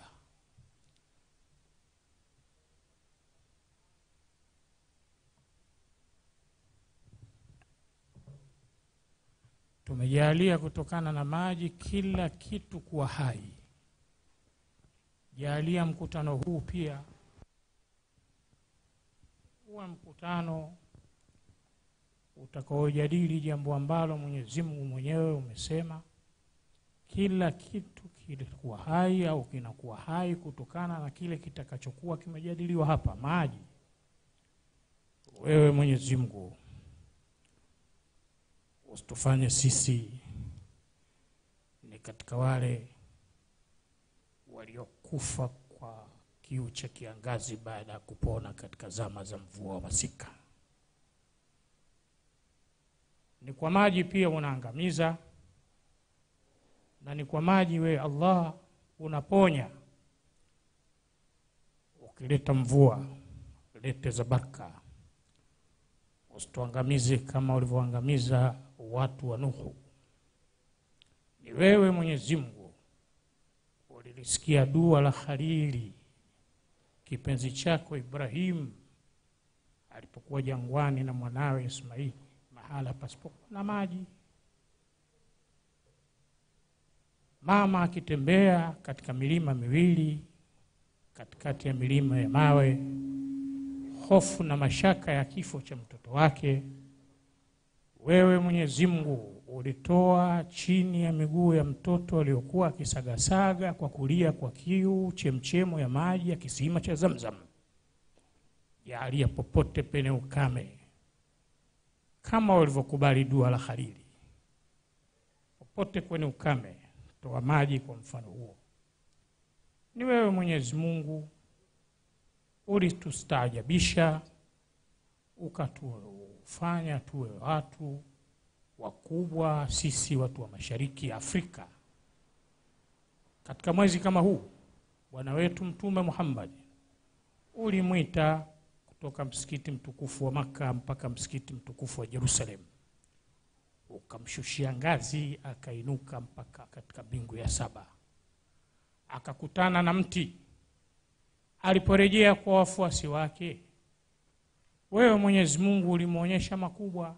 Aliwaambia, akatuambia, nimekuta chini ya mti ulio ndani ya mbingu ya 7 kuna asili ya mito miwili, mto Frati uliopo Iraki na mto Naili unaoanzia Afrika. Ni sisi watu wa Mashariki ya Kati hatukuwahi kujua kabla ya hapo kwamba kumbe ziwa la Victoria silo linalowanywesha watu wa Misri.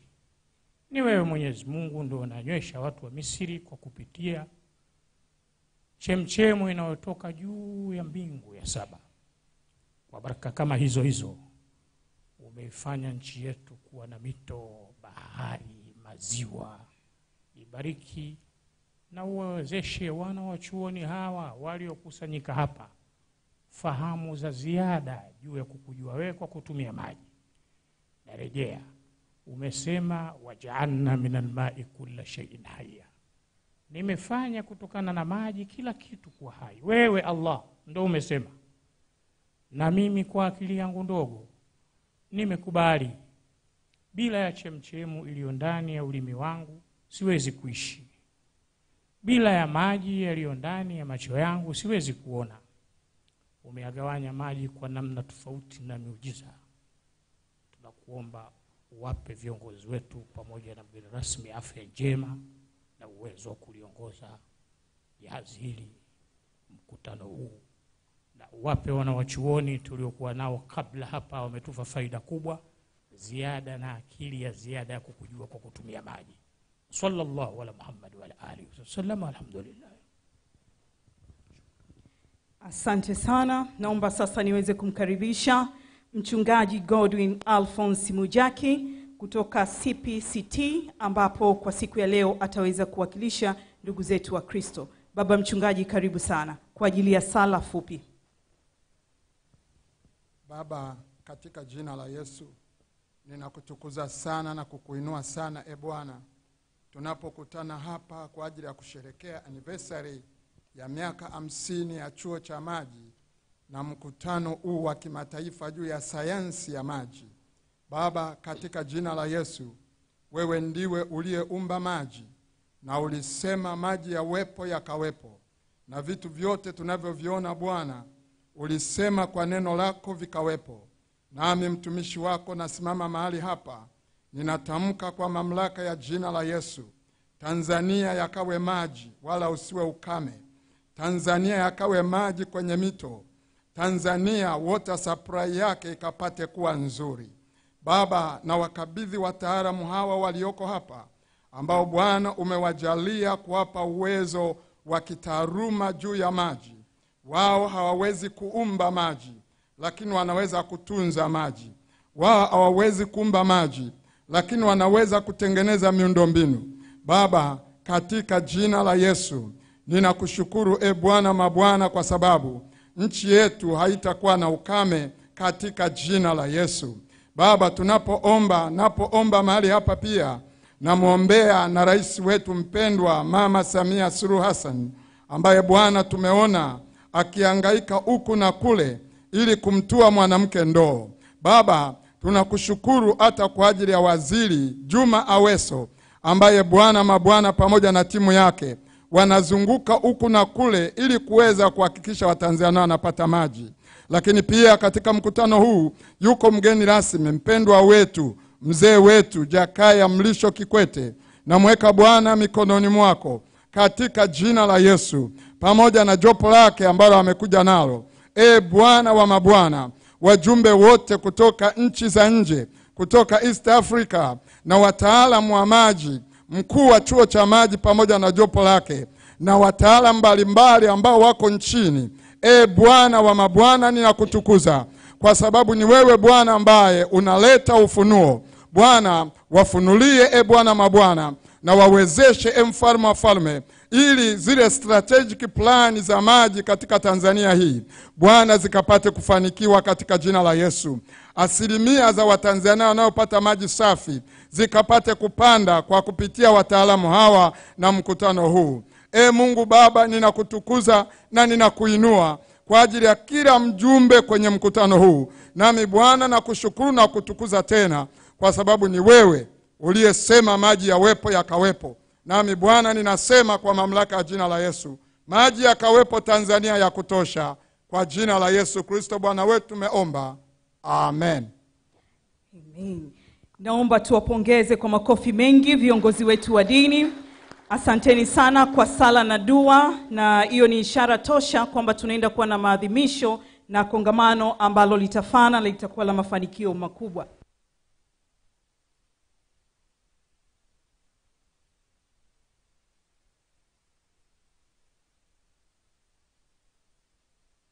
Okaria ili aweze kufanya utambulisho wa wageni mbalimbali waliopo hapa, ili uweze kufahamu adhara iliyoko mbele yako. Lakini pamoja na mambo mengine ataweza kutoa hotuba yake fupi ya ukaribisho, lakini tutaweza kuangalia documentary iliyoandaliwa ya miaka 50 ya chuo cha maji. Mheshimiwa mgeni rasmi, naomba sasa niweze kumkaribisha mkuu wa chuo. Naomba tumpigie makofi mengi. Kiongozi wetu amekuwa sehemu kubwa sana ya mafanikio haya ya chuo cha maji. Naomba tumpe maua yake tena. Karibu sana mkuu wa chuo.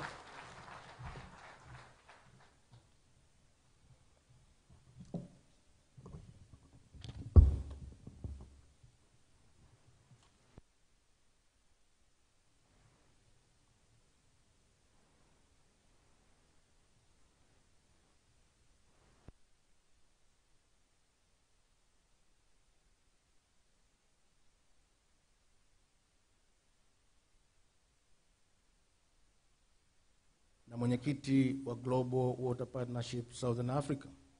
Karibu sana chuo cha maji, karibu sana kwenye maadhimisho ya miaka 50 ya chuo cha maji, na karibu pia katika kongamano letu la kisayansi ambao kwa watatu mfululizo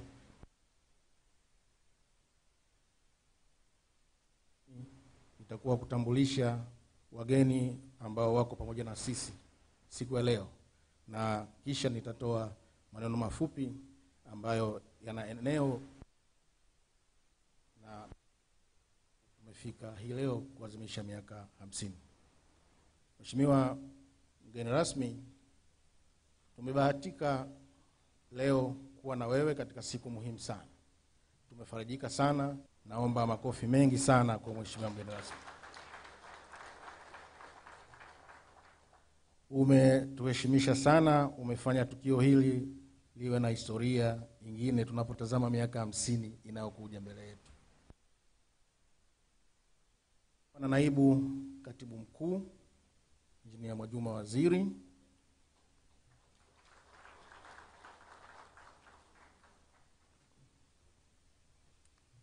tumekuwa pamoja nasi kaimu mwenyekiti wa bodi ya chuo cha MAJI Dr. Com.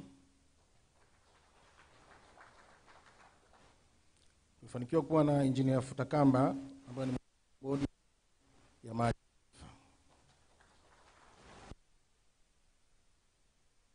Tumefanikiwa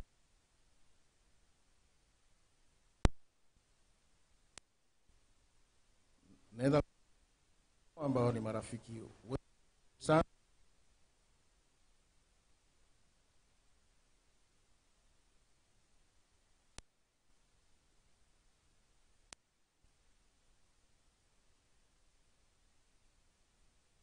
Na amefanya presentation yake leo. Karibu sana Han.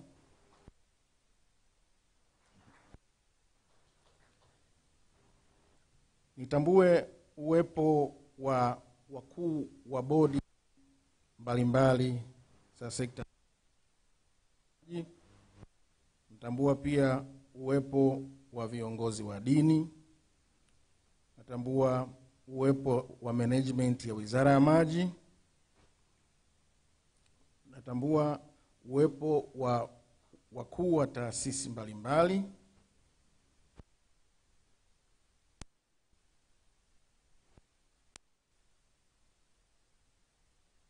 Natambua uwepo wa kurugenzi wa mamlaka za maji, uwepo wa bodi za mabonde ya maji, wakurugenzi wa maji,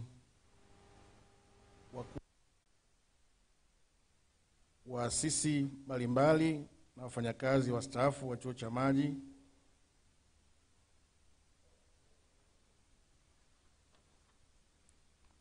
mameneja wa mikoa wa RUWASA, mameneja wa wilaya RUWASA, wafanyakazi sekta ya maji, wafanyakazi chuo cha maji, management ya chuo cha maji, waandishi wa habari, wageni waalikwa, mabibi na mabwana.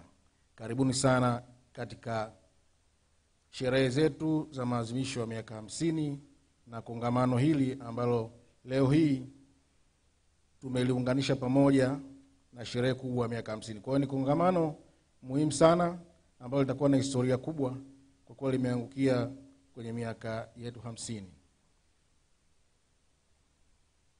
Mheshimiwa mgeni rasmi,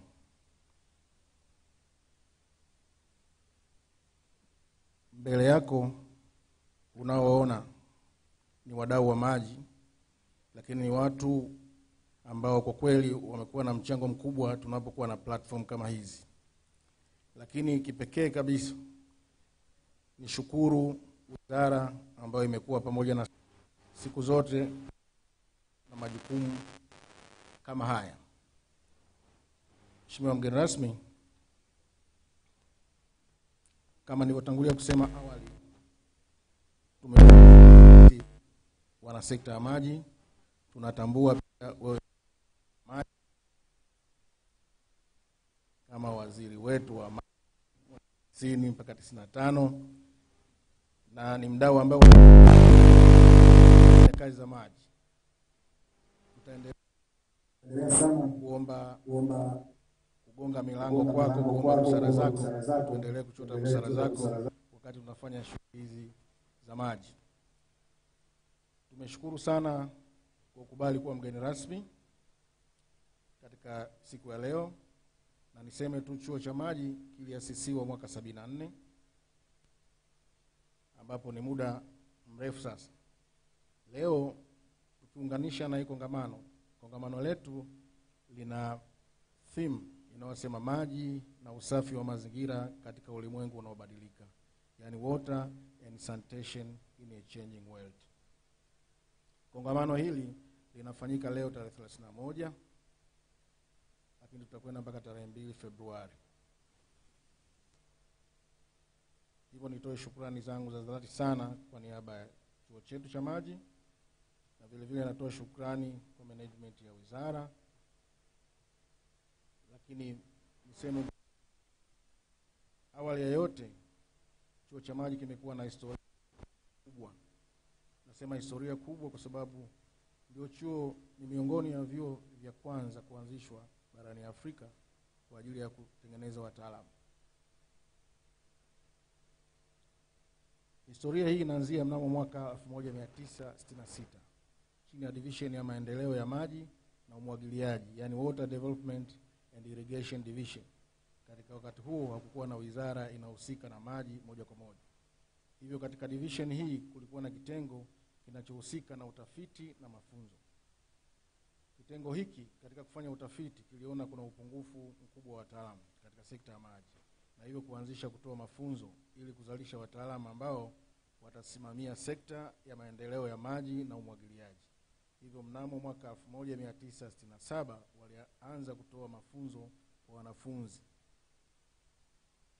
Mheshimiwa mgeni rasmi, mnamo mwaka 1970 Wizara ya Maji, Nishati na Madini ikaanzishwa. Hivyo kufanya mambo yote yanayohusika na maji kuwa chini. Julius Kambarage Nyerere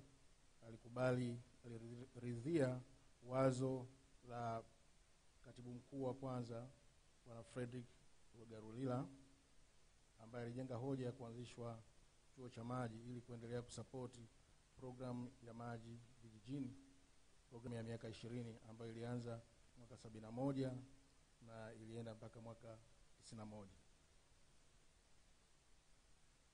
Baada ya kuanza program hii, pia upungufu wa wataalamu uliendelea kuonekana.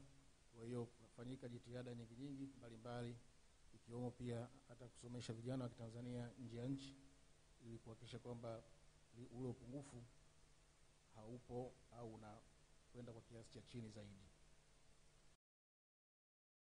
Upungufu wa wataalamu wa sekta ya maji haukuikabili Tanzania peke yake, bali nchi nyingi za Afrika.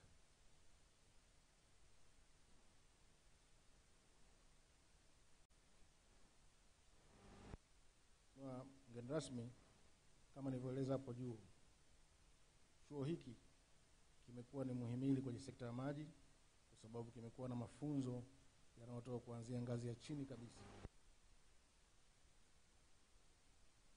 Chuo chetu kinatoa mafunzo kuanzia muda wa siku 5. Tunatoa mafunzo ya NVA ambayo yamezoeleka sana na watu kuita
tunakushukuru sana.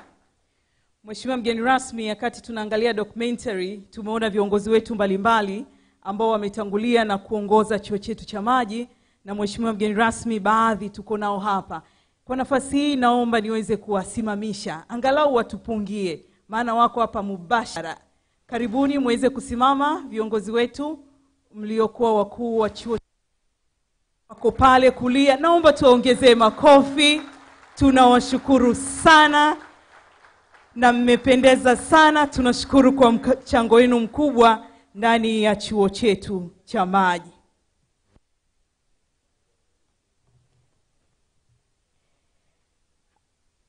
Asante. Naomba niweze kuwataja maono ya chuo chetu. The late Frederick Regalulila, lakini mtoto wake Mr. Innocent yuko hapa. Kama yupo anaweza akasimama akapunga, na familia yuko pale nyuma, na karibu sana, baadaye mtasogea viti vya mbele. Lakini pia tulikuwa na Mr. Westbed ambaye yeye ndo alikuwa Msweden, ambaye alikuwa mkuu wa chuo cha kwanza kama mlivyosikia habari za shirika lile la SIDA. Yeye yuko Sweden, lakini pia anafahamu maadhimisho haya yanayoendelea hapa. Watatu ni the late engineer Mohamed Kivuyo, na siku ya leo amewakilishwa na mke wake pamoja na mtoto wake. Pale walipo, tafadhali naomba msimame mtupungie. Wako pale. Asanteni sana. Lakini pia tunaye mhandisi Washington Mutayoba. Tumemsikia. Asante sana, na yeye Mheshimiwa mgeni rasmi Dr. Jakaya Mrisho Kikwete, Rais mstaafu wa awamu ya 4 wa Jamhuri ya Muungano wa Tanzania na mwenyekiti wa bodi ya Global Water Partnership Southern Africa. Mheshimiwa Dr. Felician Com, kaimu mwenyekiti wa bodi ushauri chuo cha MAJI. Management ya Wizara ya MAJI, ndugu waalikwa na Mheshimiwa mgeni rasmi, naomba kutoa taarifa kuwa kutokana na majukumu mengine yaliyojitokeza, Mheshimiwa Juma Hamidu Aweso, waziri, pamoja na Mheshimiwa Katibu Mkuu Profesa Jamal Katundu. Hivyo ninasimama hapa kwa niaba yake. Kwa muktadha huo, ninapenda kusoma hotuba ya Mheshimiwa Waziri kwa niaba yake. Na kabla sijaanza kusoma hotuba hii, naomba niwape salamu Waziri wa MAJI Mheshimiwa Juma Hamidu Aweso, Mheshimiwa Mary Priska Mahundi naibu waziri wa MAJI, na Mheshimiwa Profesa Jamal Katundu katibu mkuu. Management ya wizara, wafanyakazi wote wa sekta ya maji Tanzania bara kwa kuendelea kutupa mshirikiano mkubwa katika kutekeleza majukumu yetu ya kila siku.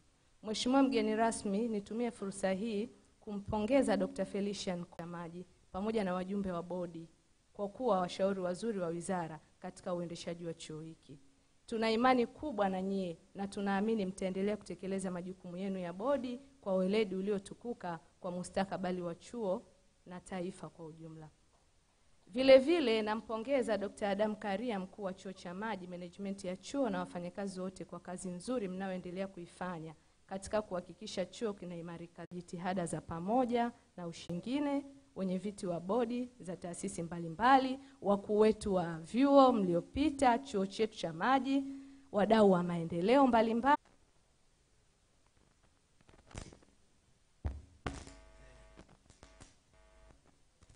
Kaeni jamani.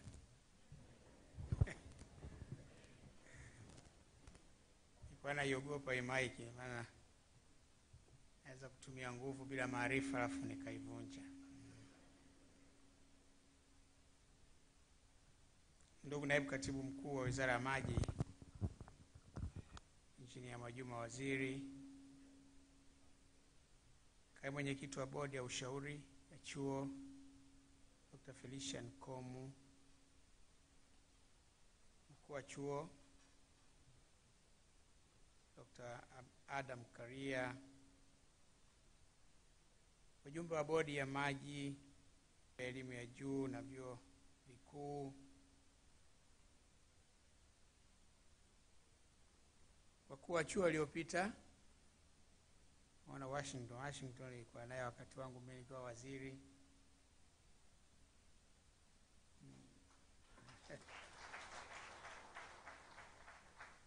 miaka mingi ile imepita.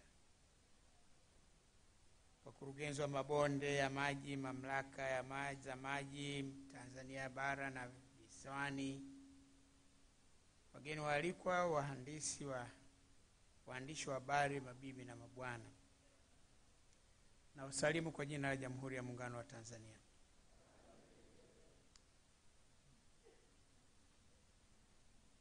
Naomba nianze kwa kumshukuru Mwenyezi Mungu mwingi wa rehema kwa kutujalia uzima na kutuwezesha kujumuika hapa siku ya leo.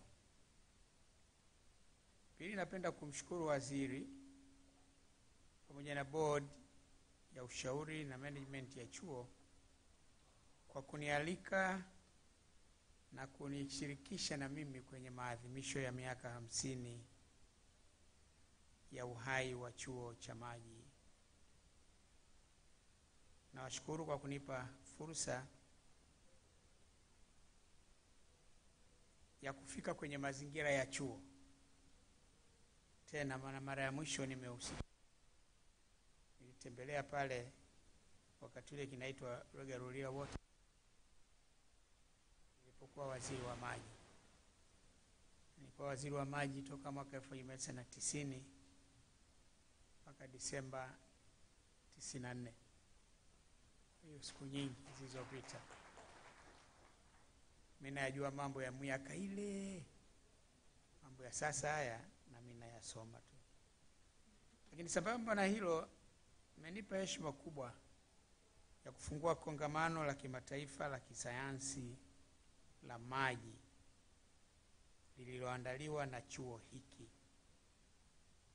Ni bahati kubwa kwangu kukutana na wadau wa ndani na nje ya sekta ya maji na wa kutoka ndani na nje ya nchi. Nimefurahi kusikia kuwa kuna wageni wengi waalikwa kutoka mataifa mbalimbali duniani ambao wapo hapa leo, na wapo wengine wanaoshiriki kwenye kongamano kwa njia ya mtandao. Kwa wageni waliopo hapa, karibuni sana nchini kwetu, nchi yetu nzuri, Jamhuri ya Muungano wa Tanzania. Jisikie mko nyumbani, na naamini wenyeji wenu wamewapokea vizuri kama ilivyo desturi ya Watanzania. Ndugu Katibu Mkuu na ndugu mwenyekiti wa bodi, napenda kutumia nafasi hii pia kutoa pongezi za dhati kabisa kwa Rais wa Jamhuri ya Muungano wa Tanzania Dr. Samia Suluhu Hassan kwa uongozi wake uliotukuka, uongozi mzuri na uongozi uliothabiti. Anaongoza nchi yetu vizuri. Amefungua milango ya ushirikiano ambao umewezesha kuwepo kwa majukwaa, platforms kama haya ya leo kwa ajili ya kujifunza na kuelimishana kwa kiwango cha juu sana kwa mambo mbalimbali. Lakini niseme tu kwamba nampongeza kwa mchango mkubwa alinaotoa katika kuendeleza sekta ya maji.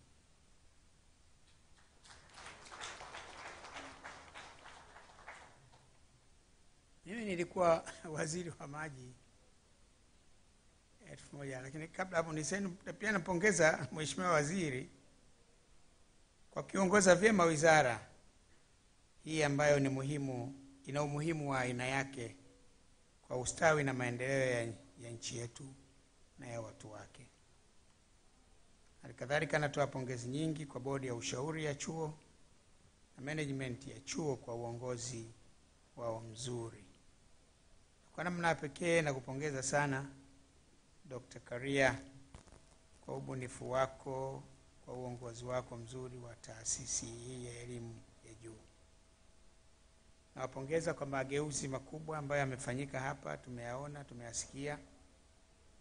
Lakini pia anaongeza ubora katika kutekeleza majukumu ya chuo. Nisema mimi niwahi kuwa waziri wa maji kama nilivyosema mwaka 1990 mpaka 94. Nimekaa miaka 5. Lakini haukuwa wakati wa furaha sana ukiwa waziri. Na unapopita huko mitaani, barabarani mle, unapoona watu wakati wa mvua wameinama pembeni ya barabara wanacheta maji yale, unageuza kichwa hivi, hutaki watu wakujue kwamba huyu anayepita ndio waziri wa maji.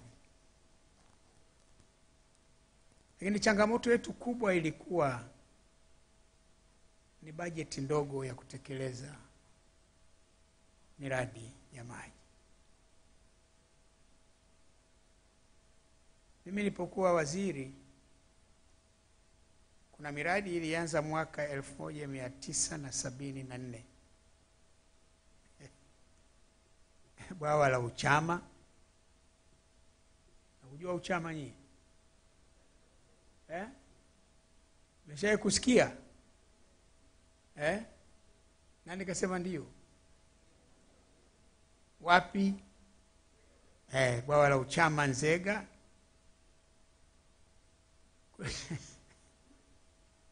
Kulikuwa na bwawa la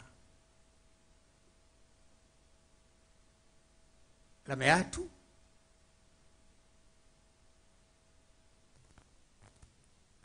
Kulikuwa na bwawa la Kondoa kule. Kulikuwa na mradi wa Ntomoko, kulikuwa na bwawa la Mugumo. Hii miradi imeanza mwaka 1974. Mimi naingia kuwa waziri, miradi hii haijamalizika.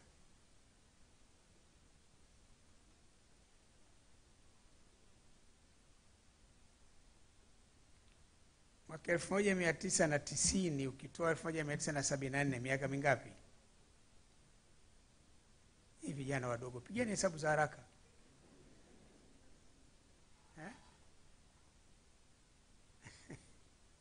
Miaka 16 na mradi mmoja, kwa sababu na mradi mmoja hawishi.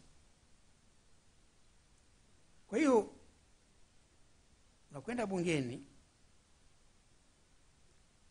wakati wa budget sasa. Ukifika kwanza, wakati ule watu wa bunge wanapochangia ile hotuba ya waziri,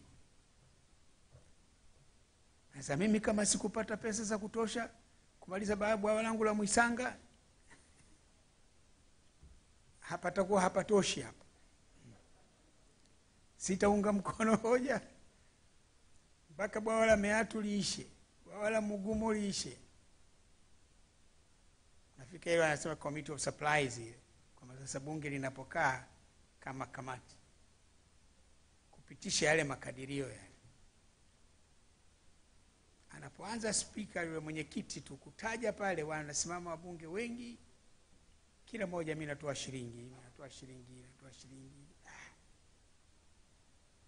Basi umekaa pale,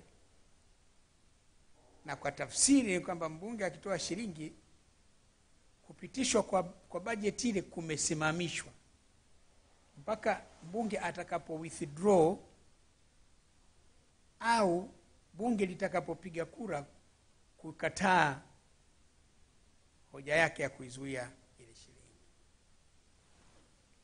Kwa hiyo you labor so much. Huyu mara yule. Na hiyo maana nimekuwa waziri mwezi Machi 90. Bajeti ni June, Julai. Na mimi ndio waziri mpya. Sasa naambia jamani, mimi ndio nimeingia tu. Sasa mbona mnanitolea shilingi? Alafu naambia jamani, sikilizeni. 1974 mimi ndio niko third year University of Dar es Salaam. Wakati miradi hii inaanza, mimi nimekuja kuwa waziri miaka 16 baadaye. Jamani, inakuwaje tena? Wanasema sikiliza, sisi hapa hatuzungumzi na mwanafunzi aliyekuwa chuo kikuu. Sisi tunazungumza na waziri, kwamba alikuwepo hakuwepo. Sisi tunazungumza na taasisi ya waziri. Sasa leo kwetu tukawa nafanya pale ndani ile, tukakaa na katibu mkuu wangu, baadaye akaja kuwa Mark Mandosia. Tumekaa sasa, tunasema tutafanyaje hii kitu. Sasa hii ya kujaribu kumfurahisha kila mtu, try to please everybody and nobody say thank you, kwa sababu humtoshelezei yoyote yule. Sasa usipata pesa kidogo, peleka Mwisanga, peleka Mwigumbi, peleka huku, peleka huku, peleka huku, peleka huku. Hebu tufanye consolidation, tupeleke pesa, tuchague baadhi ya miradi tunayeweza kufanya kazi ya maana ikaonekana, ili angalau iweze kusogea na watu waone kwamba kule, maana watu wanaona tu yani ama jamaa ya wizara kwanza hata hayana Mungu, kwa sababu watu wanateseka, yenyewe hayajali, yanakula mishahara tu, sisi tunapata mateso, hatuna maji. Tukafanya ile kule ambako tumeongeza pesa, wakawa na wana appreciate kwamba tumefanya vizuri. Lakini bungeni pale, ngine sabana, hii kitu hii mnafanya ile kwenye magari wanaita ni carbonization. Yaani mnachofanya ni carbonizing. Unachukua pesa kidogo za bwawa hili, unakwenda kuzirundika mahali pamoja. Na nasema cheni hiyo, serikali iongeze pesa. Wanasema sisi tunapokamata shilingi hapa, sio kwamba tunajua wewe hakuna, sio kwamba tujui kwamba mradi ulipoanza wewe ulikuwa university. Sisi tunakilio na serikali. Serikali iongeze pesa miradi hii ishe. Lakini ukienda kule ukitazama lile kapu lile nao lenyewe la serikali halina pesa ya kutosha. Mungu bariki, mwaka 94 nikachaguliwa kuwa waziri wa fedha. Nimekwenda wizara ya fedha nikiwa na matumaini kabisa na kwamba wizara ile ya maji ambayo imekuwa na matatizo ya kupata pesa, sasa ni wakati wangu wa kuwapa pesa nyingi. Nikagundua cha kuwapa hakipo.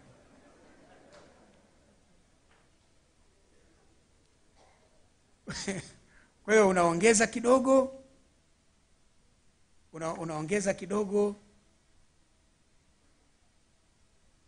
lakini hapo tulikwenda kwenye mkutano Paris. Pale Paris na donors, kuna segment ambayo mimi nilikuwa kama waziri wa fedha, tunazungumza na donors juu ya program ya kusaidia Tanzania. Na zaidi walikuwa naita balance of payment support. Maana wakati ule tatizo letu kubwa pia ilikuwa pesa za kigeni hazipo za kutosha.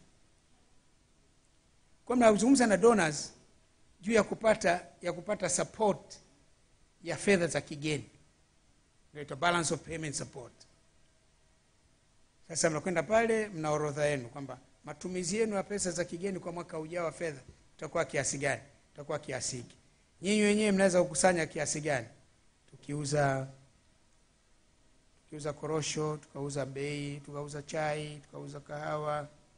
Wengine wakawa wanauza wanyama hayo, wanauza mijusi, wengine wanauza vitu gani?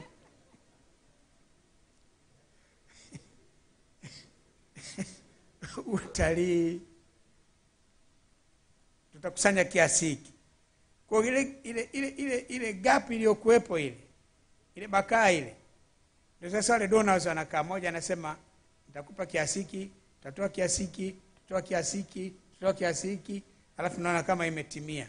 Alafu Benki ya Dunia ndio anaongezea kile kiasi kikubwa. Zoezi gumu, halina heshima. Kwanza wanawasema nyinyi mko hivi, mko vile. Tuhakikishieni kwamba tukiwasaidia safari hii mtakwenda kufanya hiki. Basi na katika unyonga sana, hata hewa la Bwana basi. Sasa wakati ule ukawa na mjadala wa program moja inaitwa Support to the Social Sectors in Tanzania. program ya wakubwa. Sakatio marehemu Kolimba alikuwa anashuka na mipango, kwa nikamwambia sasa wewe mimi niko huku na wakubwa hao wa kuomba hela hizi. Wewe sasa kenda kazungumze kwenye ile program ile ambayo inabuniwa sasa na Benki ya Dunia. Tuongeze maji kwa sababu wao wameingiza elimu na afya tu. Sema nenda kazungumze nao uongeze maji. Kwenda kuzungumza nao kuongeza maji wakawa hawataki. Yaani maarifa yote, lakini sasa hawa wanataka huduma ya afya. Hawajui kwamba maradhi mengi ya afya huku kwetu ni ya maji yasiyokuwa safi na salama. Lakini wanasema bwana no. Akarudi mzee Kolimba ananiambia bwana wale si watu wa namna gani? Kamba kwani vipi? Nimewaeleza hata hawaelewi. Tumerudi hatukupata pesa za nyongeza kwa ajili ya sekta ya maji. Kwa tumehangaika nayo sana sekta ya maji. Nilipotoka pale nikaenda Foreign Affairs. Nikanatumia nafasi ile yangu ya uwaziri wa mambo ya nje kuomba. Ndio tukapata baadhi ya pesa kwa ajili ya miradi mbalimbali. Kwa mfano leo tupata support kubwa ya Wachina kwa ajili ya mradi wa Dodoma ule. Kipindi nilipokuwa waziri wa mambo ya nje, si jamani. Nimekuwa kwenye sekta ile, lakini inapata tatizo. Sasa utafanya. So lakini tunakuja kupata input kubwa nilipokuja kuwa rais sasa. Kwanza kwa kuamua kwa makusudi kabisa, ndio mara ya kwanza katika history kwa sekta ya maji kupata 9.35% ya budget kwa ajili ya maji. Lakini baadaye tulipopiga debe hivi huku na huko ndio tukapata ile Water Sector Development Program. Ile ukapata kipindi changu na Benki ya Dunia wakarudi sasa in big force kwa ajili ya kusaidia sekta ya maji.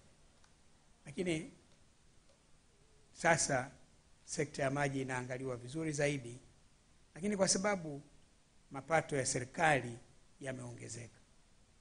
Wakati ule sio kwamba kipindi kile mimi nilipokuwa waziri wa maji Mzee Mwinyi ndio rais, kwamba Mzee Mwinyi alikuwa roho mbaya. Mapato yenyewe ni kidogo. Sababu kipindi kile ambacho mimi nimechaguliwa kuwa waziri wa fedha ni kipindi ambacho donors walikuwa wamesusia kuipatia Tanzania misaada. Kwa wakati ule kazi yangu ya kwanza, maana wakati ule nimeteuliwa, rais alivunja baraza la mawaziri, maana alivunja mara mbili Mzee Mwinyi. Mara ya kwanza mwaka 90 nikiwa naibu waziri nikaja kuwa waziri. Mwaka 94 Desemba akavunja tena baraza la mawaziri, ndio nikaja kuwa waziri wa fedha kutoka wizara ya maji. Lakini mission ilikuwa wana donors hawa hawatutaki tena. Sasa kazi yako ya kwanza hakikisha wanarudi. Sasa mimi mzee nitawarudishaje? Akasema sasa ndio kazi niliyokupa hiyo. Kana wenzako muone tutawarudisha vipi. Lakini pili warudishe tena misaada ya maendeleo. Basi kwa hiyo ndio mazingira yenyewe yalikuwa, pesa ni kidogo, hazipo, sio kwamba serikali ilikuwa haina wapenzi. Sasa uwezo umekuwa mkubwa zaidi. TRA ina uwezo mkubwa zaidi wa mapato ya ndani, yameongezeka sana, na ndio maana lakini pia tunapata misaada sasa mingi, hakuna anayetususia kama alivyokuwa wakati ule watu wamesusa wakubwa wale. Kwa sababu katika mazingira hayo sasa hivi mna uwezo mkubwa zaidi. Uwezo mkubwa zaidi na miradi mingi inatekelezwa, huduma nyingi za maji zinatekelezwa na inaonekana kila mahali. Inaonekana kila mahali mbaya. Kwa mimi ombi langu kwenu tu ni kwamba mnapata pesa nyingi, zitumieni vizuri.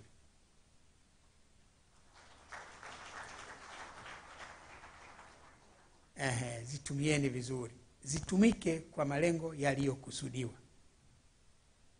Wakati wangu mimi tatizo tulikuwa hatuna hela. Ukipita huku anakushika shati, ukipita huku anafanya. Mbunge mmoja yule wa Serengeti yule, Mungu amrehemu, Mongate, alitoa shilingi wakati wa Spika Mzee Adam Sapi. Tumekesha naye mchana kutwa mpaka jioni, muda wa kuahirisha bunge ukafika, akaahirisha, kalala nayo shilingi yetu.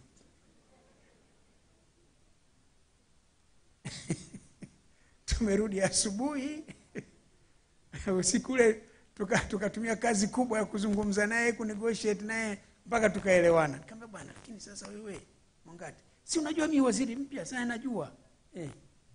Lakini wale mawaziri wenzako wale hawakuwa wanatujali sisi mgumu pale. Pesa zetu kwanza usuka waziri mmoja kapeleka kwao kwenda kuchimba lambo kwao, pesa zetu zile. Ni mawaziri wote ni hivyo hivyo tu. Mawaziri sasa hivi hawana matatizo hayo niliyokuwa nayo mimi. Sidhani kuna waziri anaishi kwa kao kwamba niwe kufanya. Kwa hiyo, lakini kicho muhimu ni nini? Tumieni pesa vizuri. Fursa mliokuwa nayo nyinyi sasa sio ambayo nilikuwa nayo mimi au alikuwa nayo mzee Kisanji kabla ya hapo. Maana alipovunja kulikuwa na wizara ya maji separate na wizara ya nishati separate. Nilianza kama naibu waziri wa nishati na madini. Alipovunja baraza la mawaziri mwaka 90, ilipoundwa upya serikali akaunganisha wizara zote mbili, ya maji na wizara ya nishati na madini. Alafu wizara zote zilikuwa na naibu waziri, ikawa maji, nishati na madini, mie waziri, hakuna naibu waziri. Sasa yule wanafikia na misuli ya kutosha, lakini ndio hivyo. Kwa hiyo ili kubwa sana, compliments kubwa sana kwa rais. Kabisa lazima mshukuru.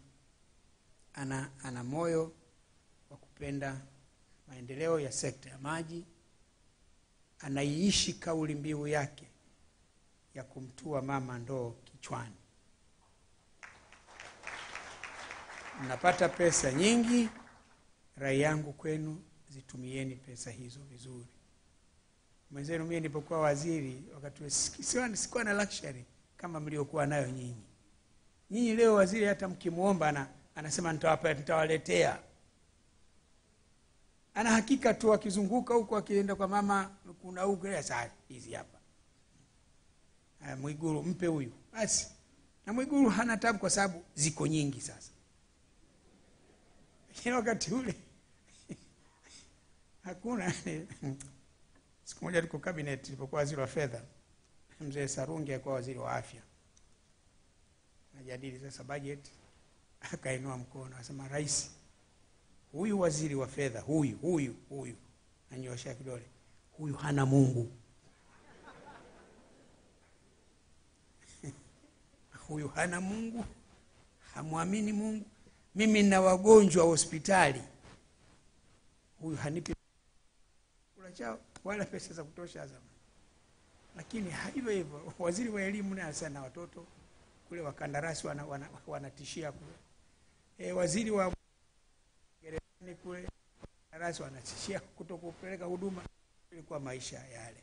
Sasa hivi sidhani kwamba matatizo yameisha, lakini hayafanani kama ilivyokuwa wakati ule mzee Mwinyi alipokuwa rais, wala mzee Mkapa alipokuwa rais, wala mimi nilipokuwa na rais.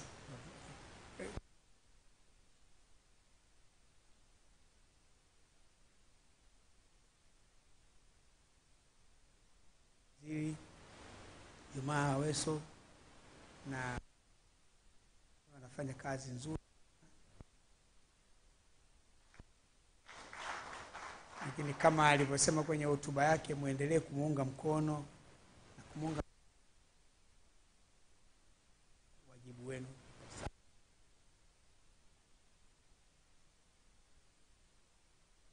hizo vizuri kama ilivyokusudiwa.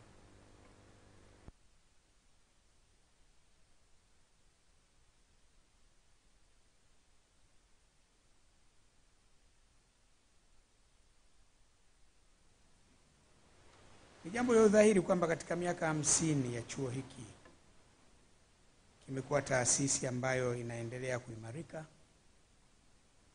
Imekuwa bora zaidi, tumeona kwenye clip. kinatoa mchango mkubwa zaidi katika ukuaji wa uchumi wa taifa hili. Chuo hiki kimeendelea kuzalisha wataalamu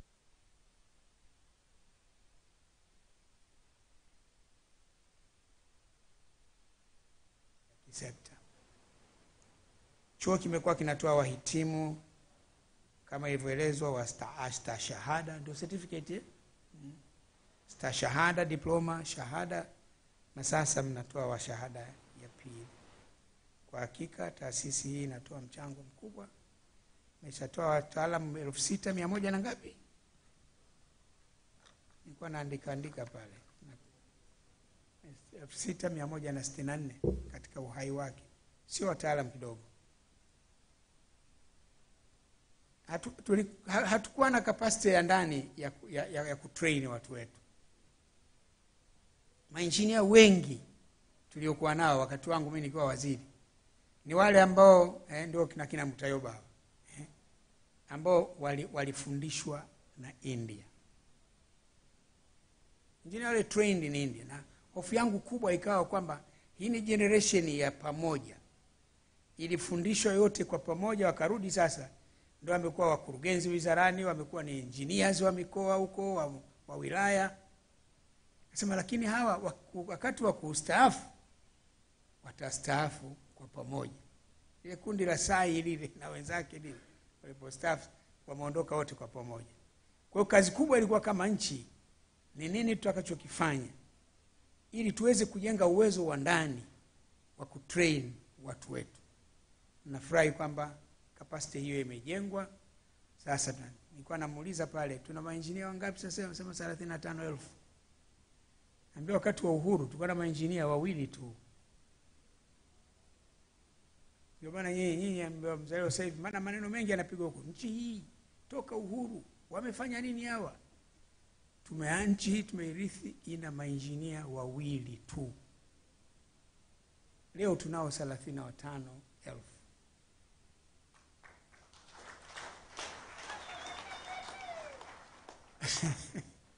Wakoloni wameondoka hapa. Kulikuwa na barabara 3 tu za lami. Moshi Arusha, Tanga Korogwe, Morogoro Dar es Salaam. Na mijini barabara za lami zilikuwa uzungu. Huko Buguruni, Temeke, kote barabara moja. Alikuwa anapeleka wakati wa kampeni, apiga maneno. Hakuna kilichofanyika toka uhuru. Sasa nilipopita kule maeneo ya kwao kule nikakuta kwenye nguzo ya umeme ile ameweka bango lake. Nikamwambia hivi hapa. Mzee wake muulizeni tu nguzo ya umeme ikaleta yeye. Unajua wakati mwingine wakiyasema haya, kwa hiyo huko tulikotoka tumetoka mbali. Kutoka mbali, jitihada kubwa sana zimefanyika. Na jitihada zimefanyika katika mazingira magumu. Mnajenga nchi katika mazingira ya kuwa na maengineer 2 tu.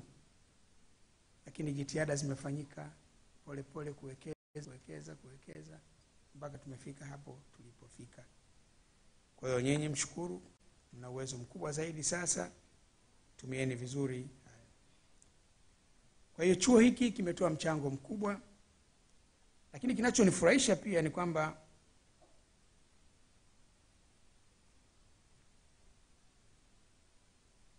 chuo cha MAJI ni competence based approach.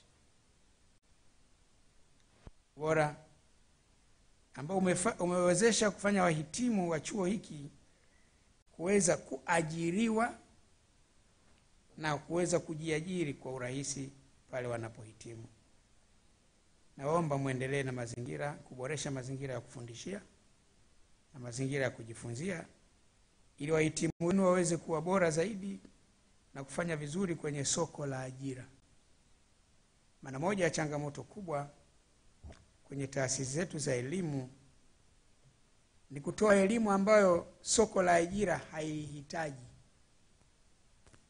Na kuna mkusanyiko wa watu ambao wanaonunika, mimi nina degree lakini kazi hakuna. Nchi gani hii? Unasoma umesomea nini? Sasa unamuuliza hicho ulichosomea wewe, kama ingekuwa ni ajira, anakuajiri nani? Nani anayeihitaji elimu yako?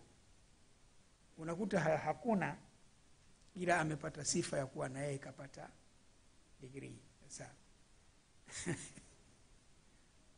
tafadhalini sana kwenye chuo hiki, please hakikisheni kabisa katika mitaala mnatengeneza watu, mnafundisha watu wanaohitajika na soko la ajira. Mkitengeneza watu wasiohitajika na soko, nikaji kuona nchi mbaya, kuona kila mtu mbaya, lakini kumbe wabaya ni wao, they made the wrong choices. Ndio maana kwa kawaida kuna academic advisors, watu vijana kozi gani wafanye na kwa nini wafanye kozi hiyo. Kwa hiyo hamna budi kujipongeza kwa kuzalisha wataalamu wa maji walio wengi.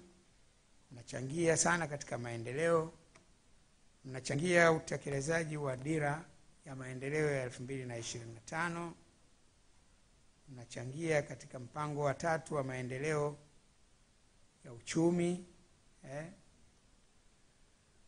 lakini pia katika utekelezaji wa ilani ya uchaguzi ya Chama cha Mapinduzi.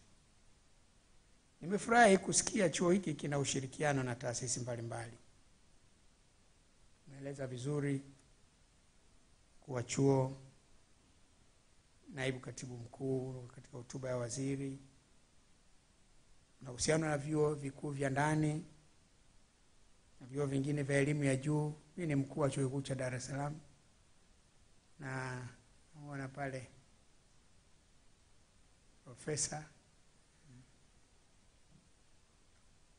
yeye ndio naibu makamu mkuu wa chuo kikuu cha Dar es Salaam anayeshughulika na utafiti. Hiyo wanafanya tafiti, huyo ndio mzee. Yeye ni profesa wa geology, bingwa kabisa.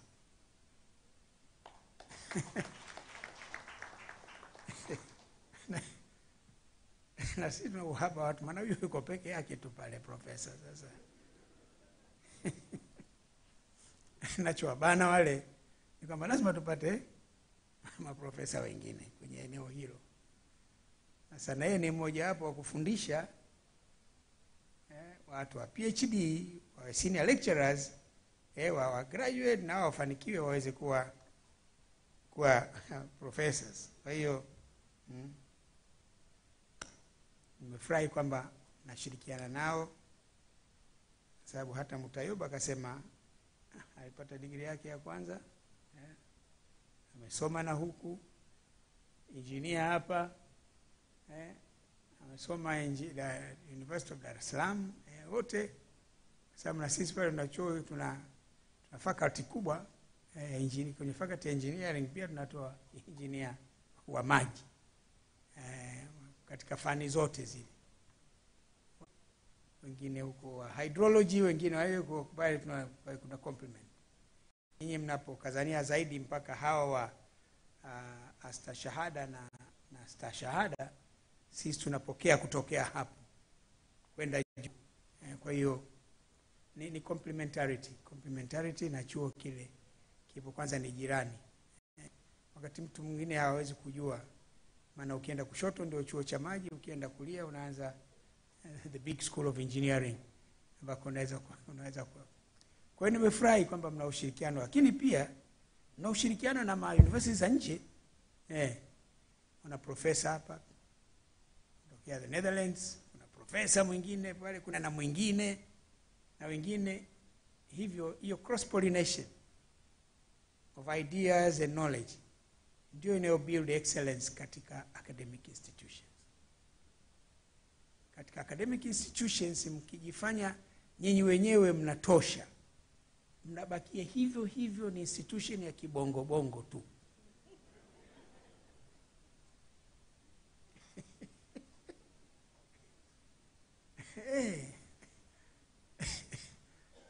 mnabakia hivyo hivyo. Mkazani kwamba mnatosha. Mnabakia hivyo hivyo.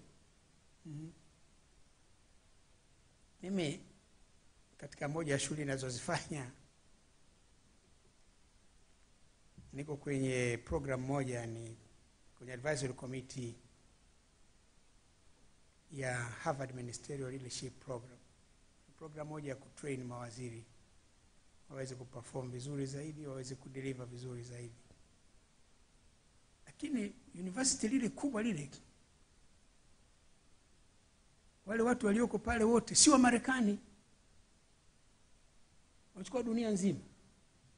Yule Dr. Sinclair ana coordinate hiyo ni wa South Africa. Kuna Professor Julio ana coordinate, yule ni Mexican. Alikuwa ndio mkuu wa ile the school of school yao ya public health. Kwa hiyo ndivyo dunia ilivyo. Jenga dhana kwamba nyinyi tu peke yenu, wenzenu wafanye hivyo. Duniani wanatafuta wanataaluma kutoka dunia nzima, wanawakusanya ili cross pollination ya knowledge. Ndio mnapojenga ubora wa taasisi yenu. Kenda university ile ya Cornell pale hospital ile, yuko Professor Mtui Mtanzania, yuko pale bingwa kabisa. Yeye akishika tu shingo yako hivi anajua pingili na hii ina matatizo. Hiyo ndio dunia yenye ya taaluma. Kwa mimi hiki mnachokifanya kinanifurahisha sana.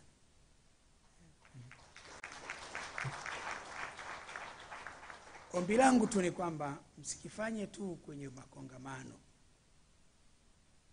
lifanyeni pia katika kuwa na wasomi hao resident wanaofundisha kwenye chuo hiki.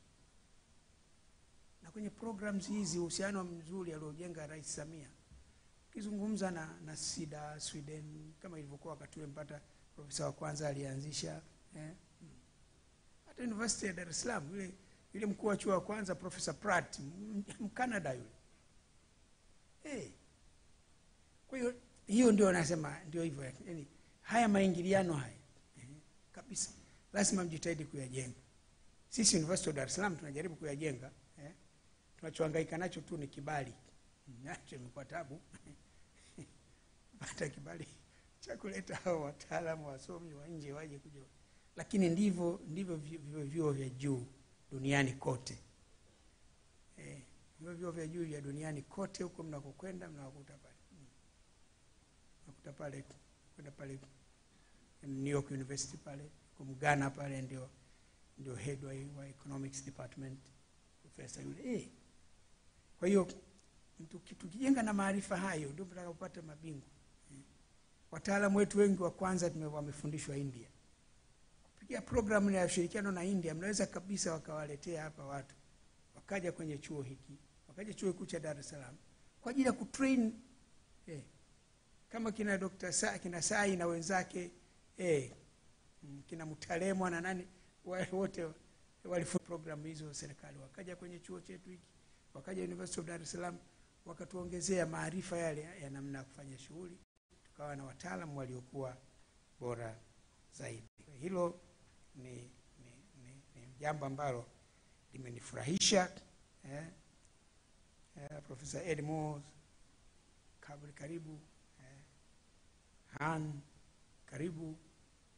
We're so happy to have you here in our midst. Continue to work with our great water institute.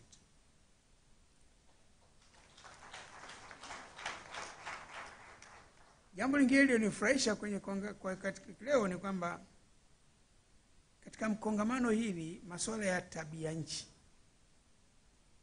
yatakuwa ni miongoni mwa mambo ambayo yatazungumzwa katika siku mbili hizi. Tatizo hili ni tatizo kweli, tatizo real, si tatizo hadithi. na katika matatizo ya athari za tabia nchi, sekta inayoathirika sana ni mojawapo ni sekta ya maji. Sana. Sekta hizi nyingine hizi athari zake ni zile unazosema hivi mpaka mwambie mtu najua hii ni kutokana na athari za mabadiliko ya tabia nchi. Lakini kwa sekta ya maji ni athari zinazoonekana.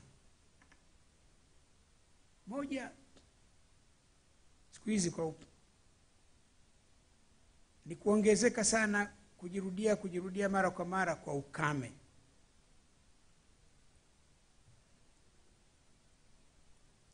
Mimi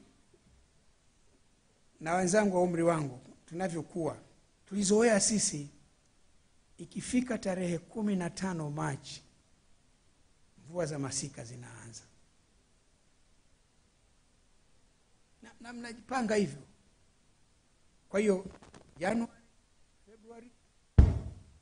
Januari, Februari ni kipindi cha kutayarisha mashamba.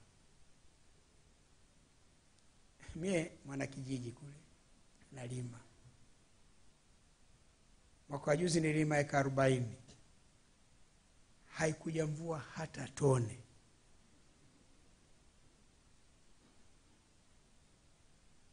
Mwaka 2023 nililima 22 nililima eka 20.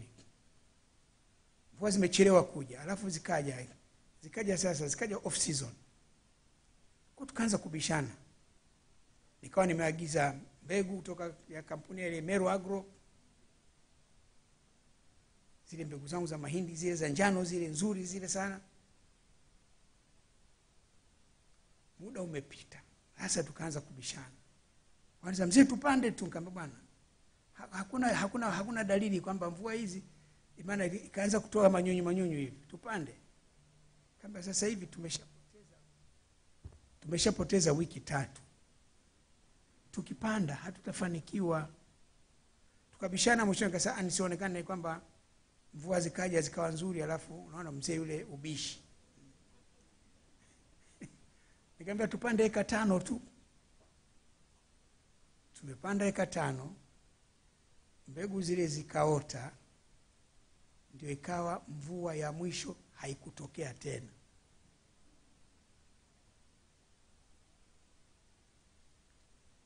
Mwaka huu sasa mvua za vuli huwa zinaanza Oktoba 15, Disemba mwishoni zinaisha. Tumekaa Oktoba 15 imepita, Oktoba 30 imefika, mvua hakuna. Zikaanza kunyesha pale mwanzoni mwa Novemba. Tukabishana, tukapanda. Sasa kasema mvua zile hazijasimama.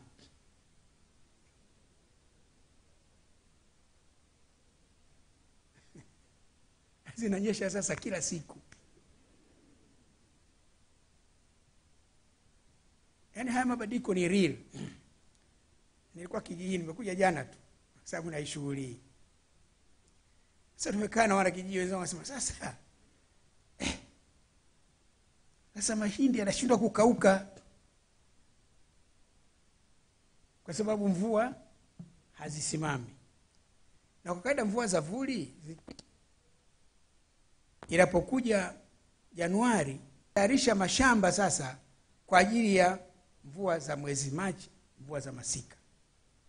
Sasa yale tuliyopanda hayajakauka, hayatavunwa. Na kwa sababu hatutavuna mapema, hatutatayarisha mashamba. Maana ingekuwa saizi Januari hivi ndio mashamba sisi tunasema kuchoma mabiwi. Mabiwi ni yale majani miti mnayokusanya alafu mnachoma. Mtu anasema kuchoma mabiwi. Hakutakuwepo muda huo. Sasa hatujui. Zikiendelea mpaka zikaja kuunganisha na masika, ni kwamba mvua za masika hazitakuwa na faida kwa sababu mashamba yatakuwa hayapo.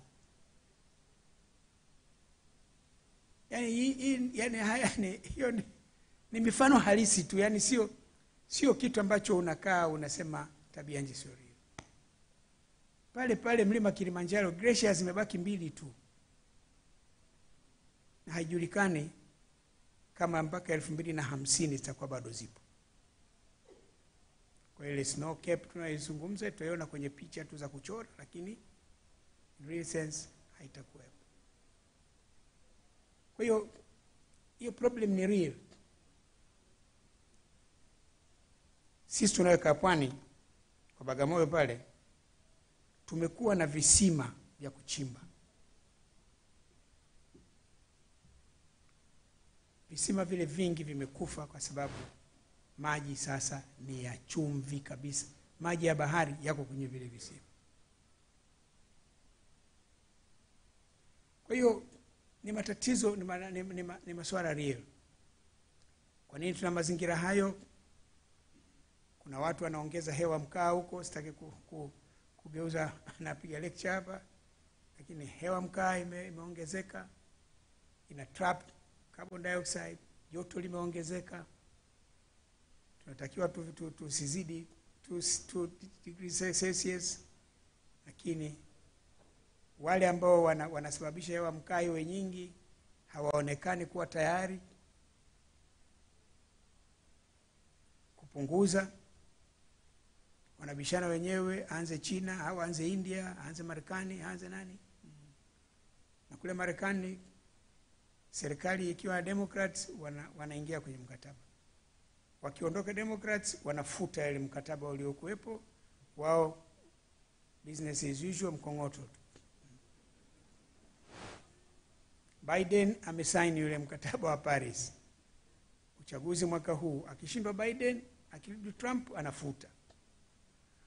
Kwa hiyo kwa kweli tuna mazingira magumu sana, lakini hayo ndio sehemu ya majadiliano. Mimi nafurahi kwamba na hili swala mnalijadili, kwa sababu sekta ya maji inaathirika sana. Sekta ya maji ni moja inayoathirika. Muulizeni tu waziri, kule Pangani kuna kisiwa kinaitwa Maziwe. Yeye ndio mbunge. Kisiwa cha Maziwe ndiko kisiwa ambacho kasa walikuwa wanataga. Kile kisiwa sasa kimepotea. Kinaonekana tu wakati maji kupwa, lakini muda mwingi sasa hakipo. Of course, kasa wale nao na maarifa wamehamia kwenye huku sasa bara yenyewe kule ukanda wa pwani. Wanatagia kule. Maana kasa pale wanatagia tu afa wanaondoka. Watu walianza kugawa hoteli, viwanja vya hoteli. Nilipokuwa waziri, rais nikazuia, ili tu waachie kasa wapate mahali pa kutaga. Sasa kwa hiyo ni tatizo kubwa, na hili tusipo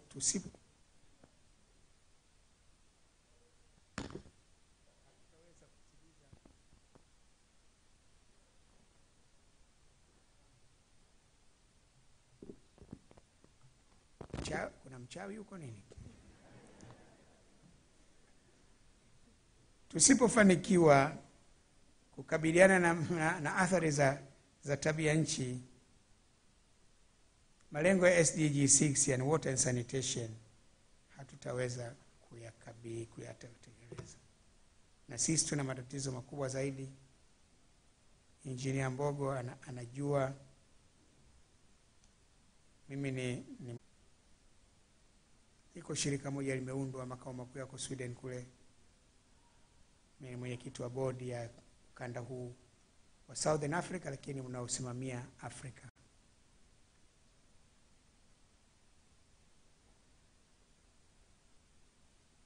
Afrika kuna watu milioni 400 hawapati maji safi na salama kwa uhakika. Kuna watu milioni 700 hawana access to good sanitation. 400 hao wako Tanzania wapo, na katika hao milioni 700 na Watanzania ni wengi. Wale tu wanaojisaidia baharini, wanaojisaidia ziwani, wanaojisaidia kwenye mazizi ya ng'ombe.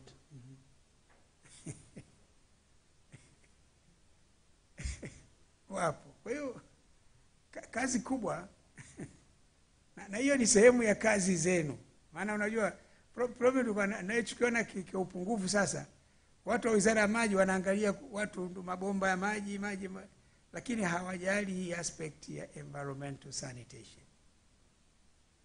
There's a huge deficit there, ambapo ni lazima nayo hili tulitazame vizuri na nyinyi kwenda.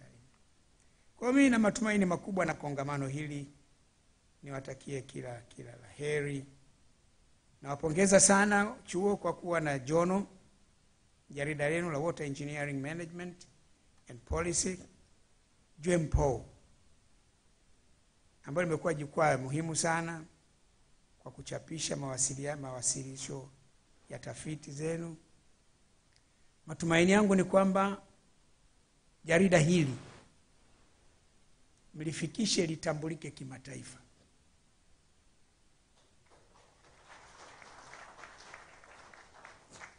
Maana likiwa tu ni jarida linalotambulika kibongo tu. Maana moja ya sharti la wasomi kupanda kwenye madaraja yao, kama ni lecturer kwenda kuwa senior lecturer, kutoka kwa senior lecturer kwenda kuwa associate professor, kutoka kwa associate professor kwa full professor, ni kufanya utafiti na kuchapisha. Hiyo ni sharti kubwa. Hakuna mtu atakayejiita profesa alafu hajachapisha chochote. Huyo anakuwa kama maji marefu.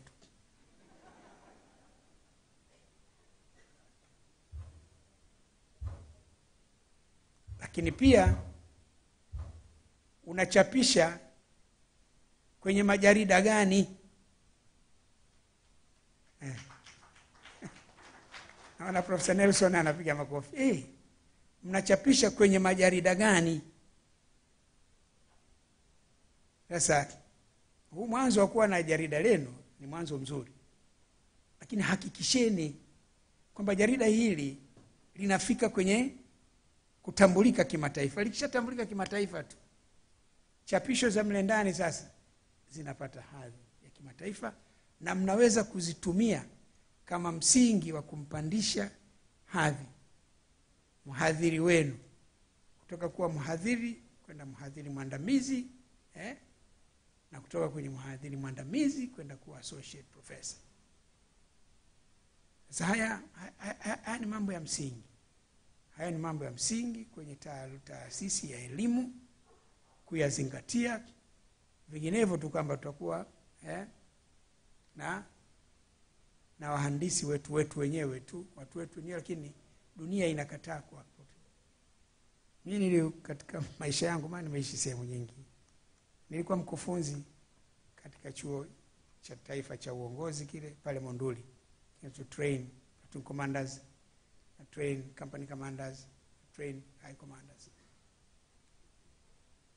Mwalimu alipokuja kufungua kile chuo alisema, akifungua hiki chuo, Mwalimu Nyerere,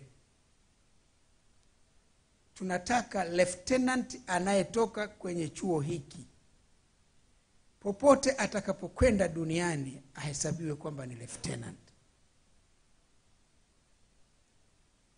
Maana hizi professions hizi nyingine ni global professions. Engineering is an international profession. Hakuna engineer wa Bongo peke yake tu. Kama sasa mwajua engineer Mwajuma anapokwenda kukutana na maengineer wenzake Uingereza, akifungua mdomo anasema naam, huyu ni engineer. Lakini sio akifunua mdomo anasema engineer, watu wanasema leo. Please, I'm talking to an academic institution. Hapa sio kukaa na kupambana ile mnapigana makofi tu wanaweza hawatuwezi. Hakuna hiyo.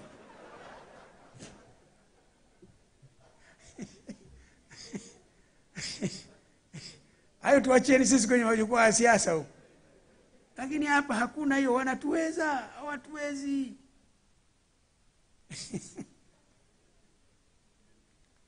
Nimechukua muda mwingi. Lakini nataka kueleza mambo ya msingi, naeleza polepole ili ile message ni mambo ya msingi isingi. Kwa mwalimu alichosema, sitaki lieutenant wa Tanzania anapokwenda Jordan wamuone kama koplo. Nataka akifika Jordan anasema kweli tu have a lieutenant. Tunataka engineer mwenye diploma ya chuo cha maji, atakapokwenda popote pale anapokutana na wenzake wa chuo cha wa taaluma ile, waamini kwamba kweli huyu ana diploma ya chuo cha maji. Lakini please, lakini hili nalo linaanzia kwa wanayowafundisha wana kiwango hicho. Na ndio maana muhimu sana kwa chuo, chairman wa board ya ushauri na wengineo, hakikisheni hilo. Kishakuwa ni taasisi ya elimu ya juu, hakikisheni competence ya wanaofundisha.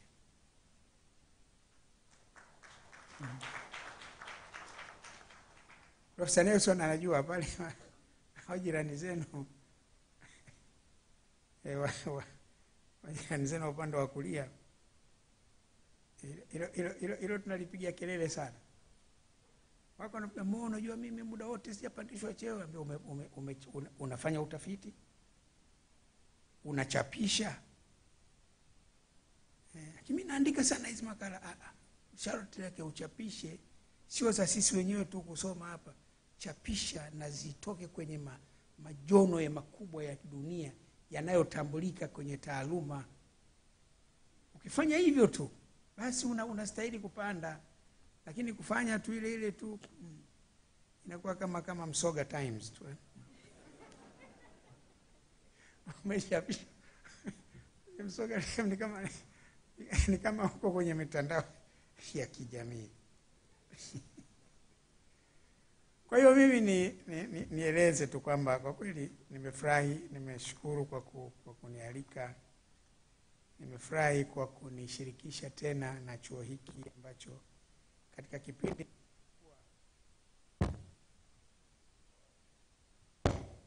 nilichokuwa waziri nimehusika nacho sana. Nafurahi kwamba mambo yanakwenda vizuri, lakini itaidini mfanye vizuri zaidi ya mnavyofanya sasa. Pale Wizara ya Mambo ya Nje nilipokuwa waziri, tuliweka kauli mbiu pale, moto wetu, better than yesterday, less than tomorrow.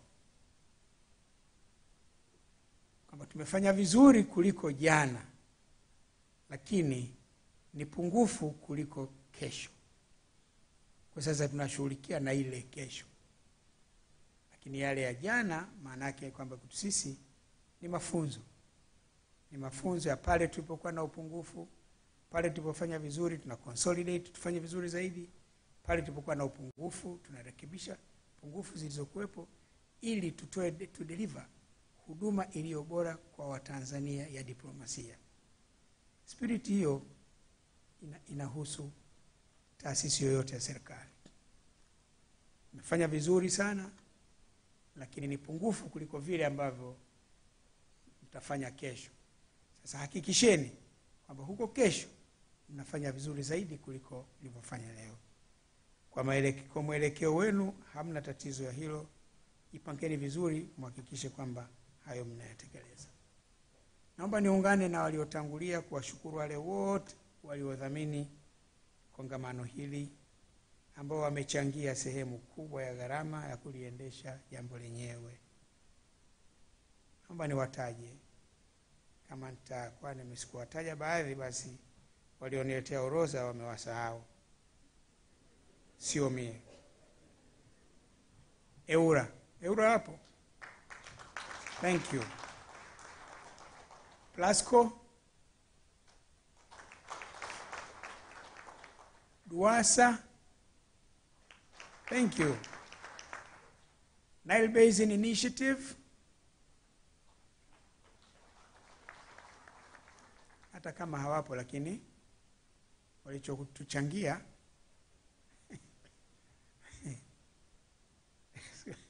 Kiswahili bwana kimeendelea kweli. Siku moja mimi mjukuu wangu akaniambia, babu, nipe maokoto.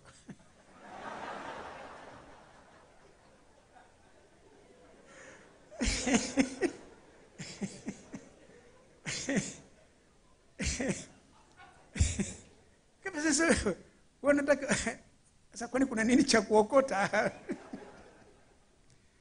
Kumbe anataka pesa. Mfuko wa Taifa wa Maji, thank you. Na wengine wengi, hata kama sikuwataja, lakini wote mimi nawashukuru kwa niaba ya wizara na kwa niaba ya chuo kwa kuwezesha shughuli hii kufanyika na kuweza shughuli hii kufana. Lakini jambo kubwa ni nini? Chuo kinatambua na kuthamini sana ushirikiano wenu na mchango wenu kwenye maendeleo ya chuo hiki, kupitia nyie kwenye maendeleo ya sekta ya maji nchini. Napenda kuhitimisha hotuba yangu kwa kukushukuru sana, kumshukuru sana Mheshimiwa Waziri kwa kunialika, na kushukuru sana Naibu Katibu Mkuu kwa kuwepo. Tunaelewa majukumu ni mengi, na kule bungeni kuna miswada muhimu sana kuboresha demokrasia yetu, ni muhimu mawaziri wakawepo. Na kama sisi wengine tuko hapa kwa niaba yao kupiga debe, inatosha, nasaidia. Na tukazungumza yale ya zamani yale ya mjue waziri wa maji wa zamani alikuwa anaishi kwenye mazingira gani, na waziri wa maji wa leo anaishi kwenye mazingira tofauti kabisa. Siku hizi hali nzuri sana. Kipekee nawapongeza wale wote waliohusika katika kuandaa na kufanikisha kongamano hili na maandalizi ya maadhimisho haya. Kazi yenu nzuri mlioifanya inaonekana wazi, kwani maadhimisho ya miaka 50 ya chuo yamefana sana.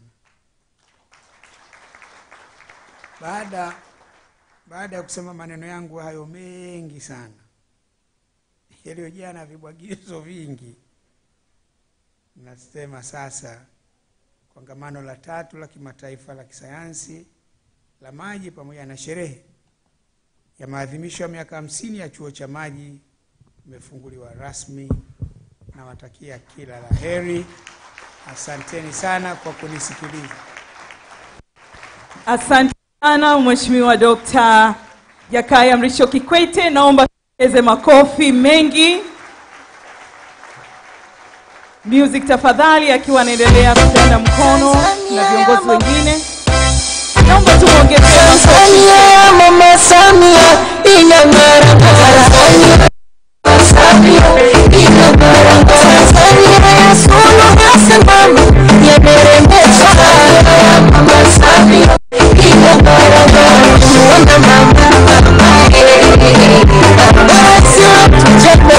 DJ Asante.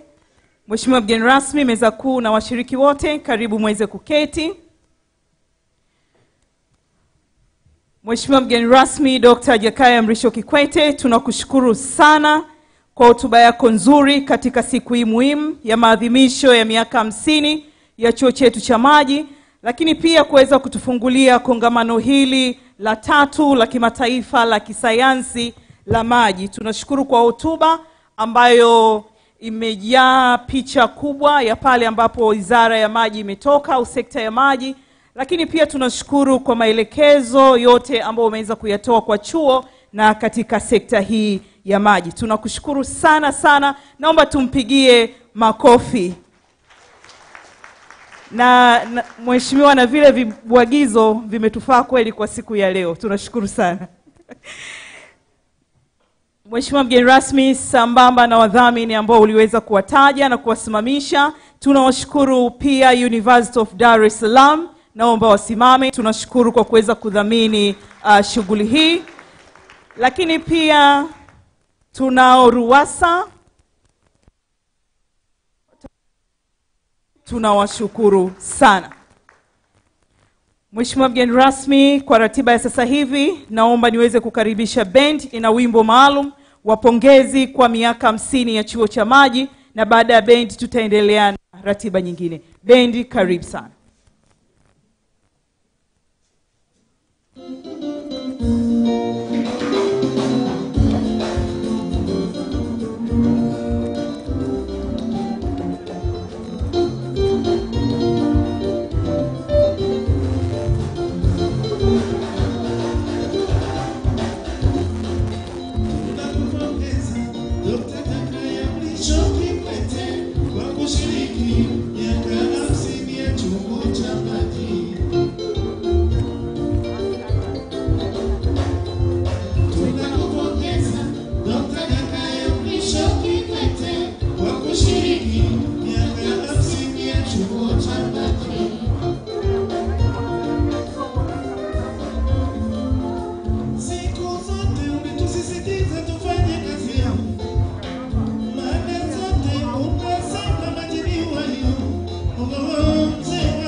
Unaruhusiwa kucheza.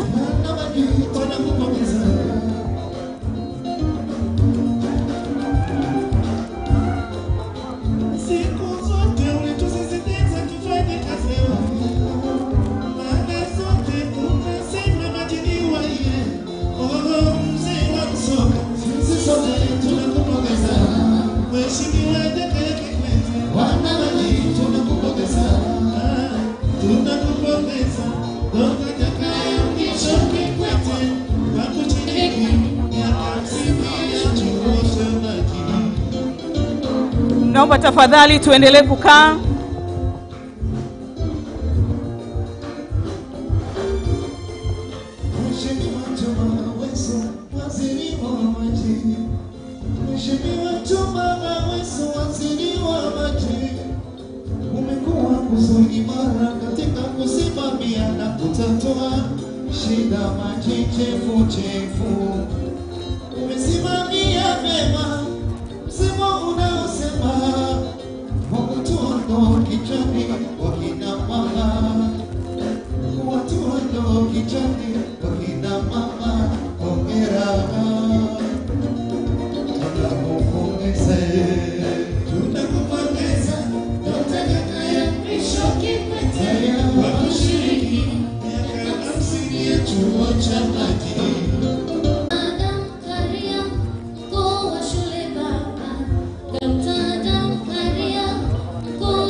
Salamu za pongezi hizo kwa Mheshimiwa mgeni rasmi na Dr. Karia. Mnaruhusiwa kucheza.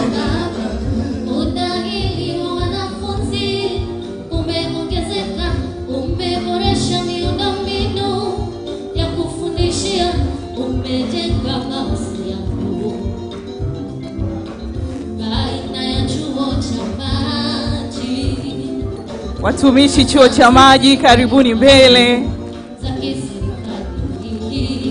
Mcheze na band.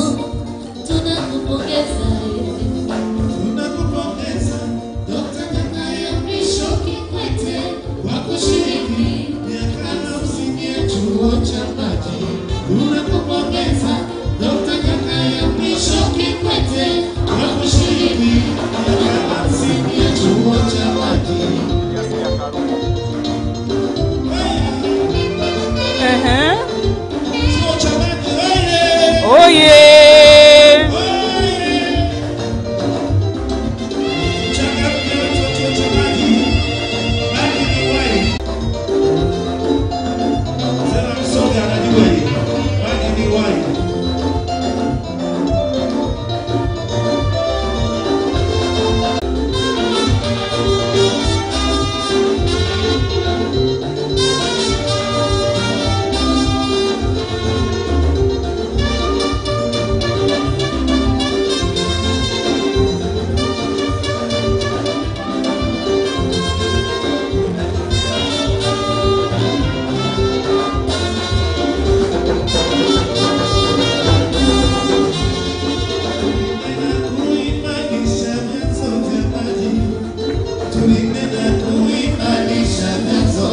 Namuona kabisa moja ya viongozi wetu waliopita chuo cha maji akirudi taratibu namna hiyo.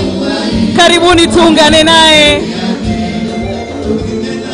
Naona management ya Wizara ya Maji wakija mbele taratibu. CPA Joyce,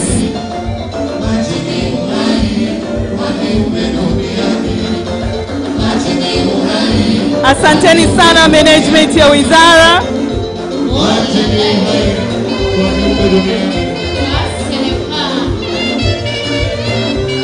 Karibuni mcheze upande huu wa bendi.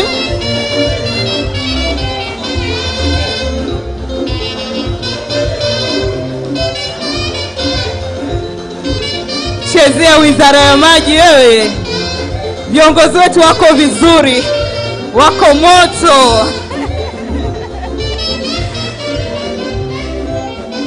Wanapewa mkono na naibu katibu mkuu wa wizara. Safi sana.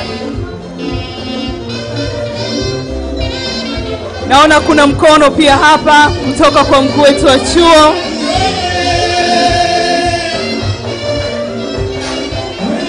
Asanteni sana meza kuu. Niwakaribishe na wengine wote kuendelea kuwatia moyo vijana wetu wa Kitanzania.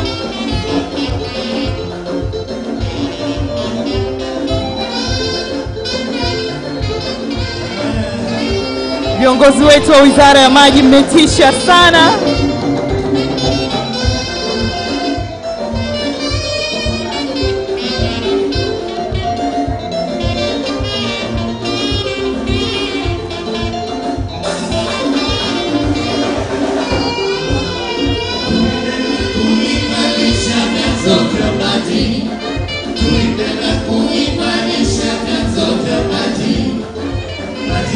Asante sana.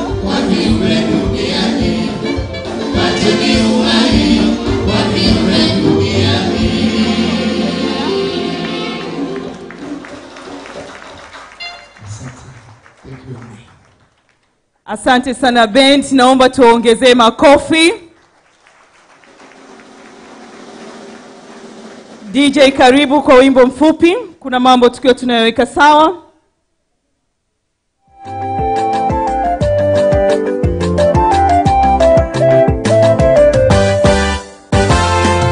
Maji safi na salama ni wimbo maalum kwa ajili ya maji Tanzania ambao umetungwa na Peter Mseshi. Maji safi na salama kwa gharama nafuu ndio dira yetu.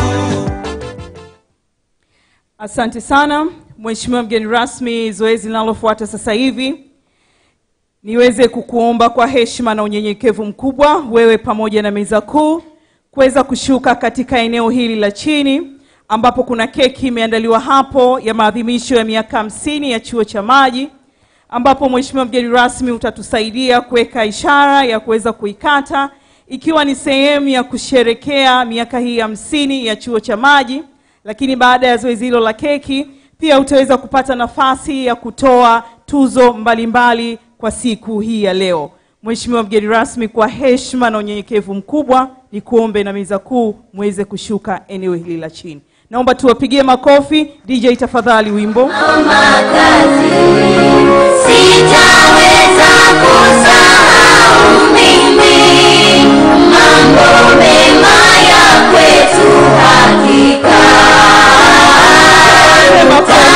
Tanzania, Tanzania, nakupenda Tanzania, Tanzania, watu wengi wanakusifu, siasa yako na desturi. Naomba mtatusaidia drums akiwa nakata ishara 1 2 3, makofi na vigelegele tukiashiria miaka 50 ya chuo cha maji. Wow. Karibuni band. Naomba tupige makofi ya shangwe. Happy birthday chuo cha maji. miaka 50 ya mafanikio tele.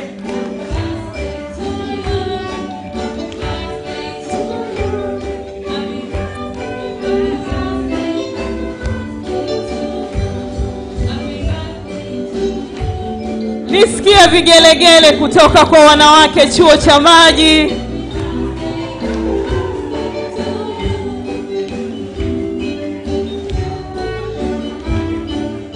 Asante sana Mheshimiwa mgeni rasmi, na kuomba kabla haujaondoka,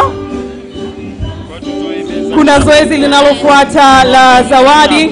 Tafadhali naomba meza ya keki iweze kusogea. Kamati ya zawadi naomba msogee karibu. Naomba tujipange vizuri kabisa viongozi wetu ili tupate na picha nzuri muda wa zawadi.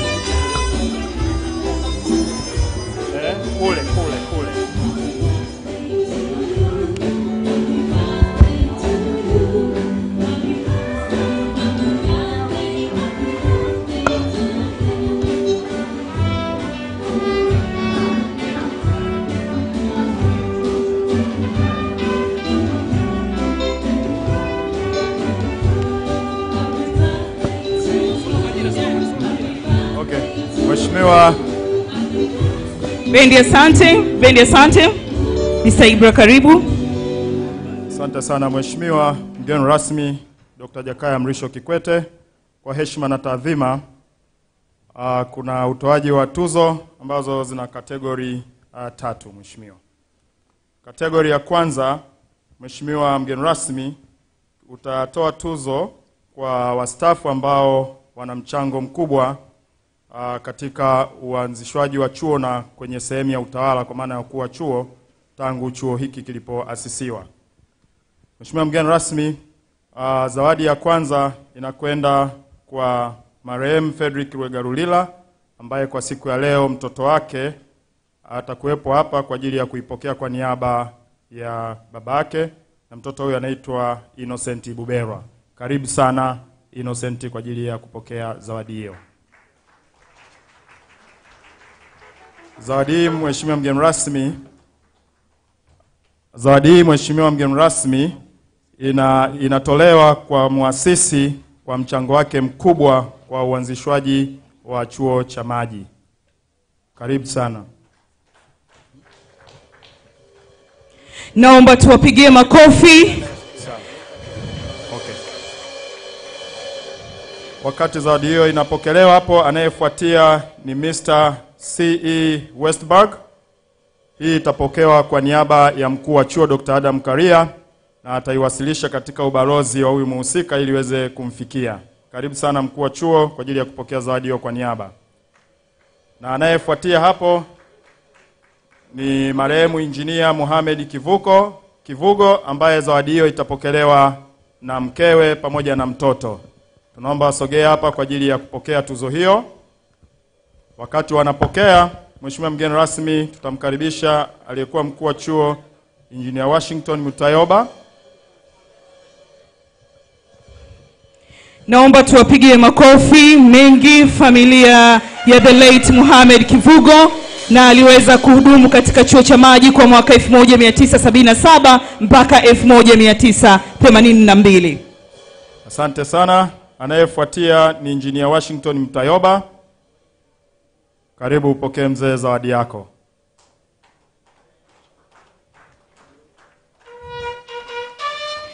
Karibu sana Engineer Washington Mutayoba. Amekuwa na mchango mkubwa sana katika chuo cha Maji, ambapo alikuwa mkuu wa chuo kwa miaka 10 tangu mwaka 1982 mpaka mwaka 1992. Another round of applause kwa Engineer Washington Mutayoba, na jina lake la Kimarekani kidogo. Anayefuatia mzee Michael Msalali, tafadhali. Naomba tumuongezee makofi Mr. Michael Msalali na mheshimiwa mgeni rasmi Mr. Michael Msalali. Bado tuko tunashirikiana naye pale chuo cha maji vizuri kabisa, na amefanya kazi pale kama mkuu wa chuo 1992 mpaka 2001. Tumuongezee makofi. Asante sana. Na anayefuatia ni mzee Benedict Michael. Makofi kwa mzee wetu Benedict Michael ambaye amekuwa chuo cha maji 2001 mpaka 2008. Amefanya kazi nzuri. Naomba tumuongezee makofi mzee wetu. Asante sana. Na anayefuatia ni Engineer Dr. Shija Kazumba. Makofi kwa Engineer Dr. Kazumba ambaye naye ameshiriki na Kazumba tayari ndo aliyepita au yupo? Na anayefuatia ni mkuu wa chuo sasa Dr. Adam Omar Karia. Makofi mengi kwa Dr. Karia. Naomba tumuongezee maua yake mkuu wetu wa chuo, anafanya kazi nzuri sana.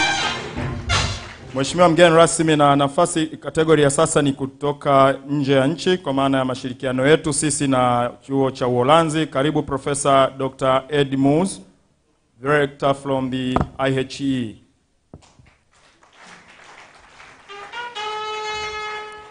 Makofi mengi kwake, all the way from Netherlands.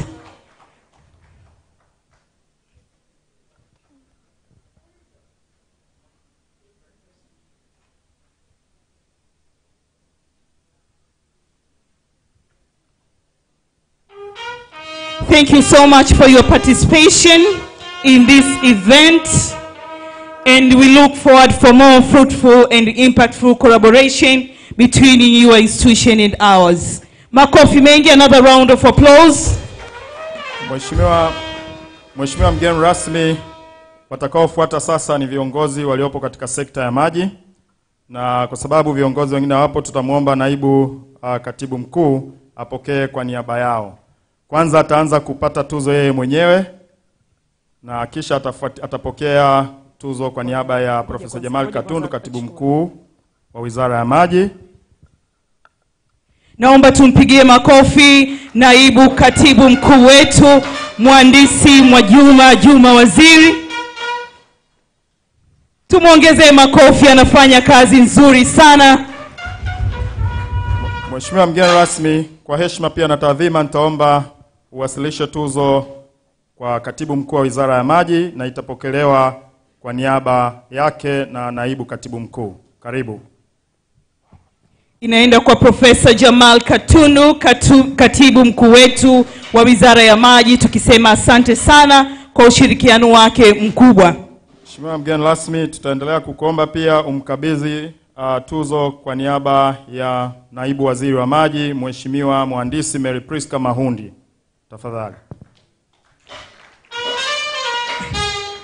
Makofi kwa tuzo ya naibu waziri wetu wa maji. Tunamshukuru sana kwa mchango wake katika chuo chetu. Mheshimiwa mgeni rasmi, taomba pia umkabidhi tuzo kwa niaba ya waziri wa maji, Mheshimiwa Juma Hamidu Aweso. Makofi mengi kwa jembe la Dr. Samia Suluhu Hassan, waziri wetu wa maji. Mheshimiwa Juma Hamidu Aweso anafanya kazi nzuri, tunamshukuru sana. Asante sana Mheshimiwa mgeni rasmi. Kategori itakayofuata sasa ni tuzo ya watafiti ndani ya chuo cha maji, ambapo tuzo ya kwanza itatolewa kwa maana ya mtafiti mbobezi ndani ya chuo cha maji ambaye ameweza kupublish research nyingi, amefanya research nyingi na kuzipublish paper nyingi katika reputable journals. Naye ni Dr. Magori J. Nyangi. Tafadhali. Makofi kwa Daktari Magori. Well done. Mheshimiwa mgeni rasmi anaongoza kwa kufanya publication nyingi sana, hususan katika masuala ya water quality na amekuwa na mchango mkubwa sana katika sekta ya maji inapokuja kwenye maandiko au tafiti ambazo zina mchango kwenye masuala ya water quality. Makofi mengi kwa Dr. Magori. Mheshimiwa mgeni rasmi, tuzo ya pili inakwenda kwa mtu ambaye ameweza kufanya innovation, na huyu ana timu yake ambao ameweza kudevelop mfumo unaoitwa integrated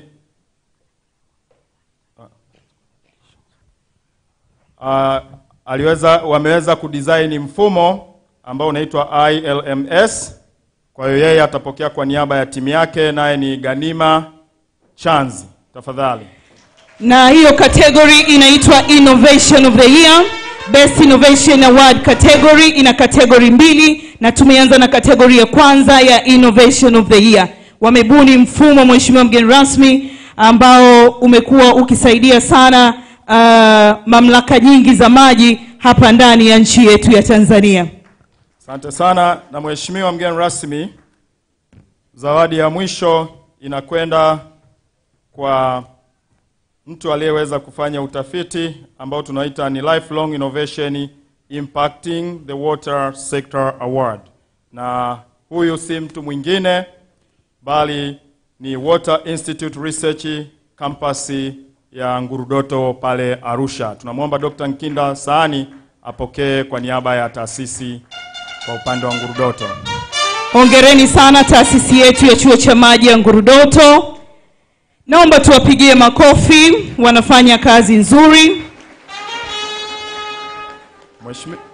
Mheshimiwa mgeni rasmi, tunatambua mchango wako mkubwa sana katika sekta ya maji. Kwa hiyo una tuzo yako pia. Kwa heshima na taazima nitamuomba naibu katibu mkuu aweze kukupokea tuzo hiyo. Tunashukuru sana kwa mchango wako. Bahati nzuri katika speech yako umeeleza kwamba umeshawahi kuwa waziri wa maji na ulikutana na changamoto mbalimbali. Tunakushukuru kwa jitihada zako zote. Tunatambua mchango wako mkubwa ukiwa kama waziri wa maji, nishati na madini, lakini vile vile uliweza kuserve katika nafasi ya juu zaidi katika nchi yetu kwa kuwa rais wa Jamhuri ya Muungano wa Tanzania. Tunautambua mchango wako wa dhati uliopo katika sekta. Kwa hiyo tunaona ni vyema uweze kupokea zawadi hiyo. Karibuni.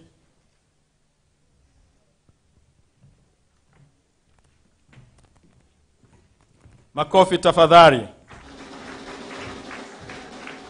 Mheshimiwa amefanya kazi kubwa sana, kwa hata mnaona zawadi yake inachukua muda kufika.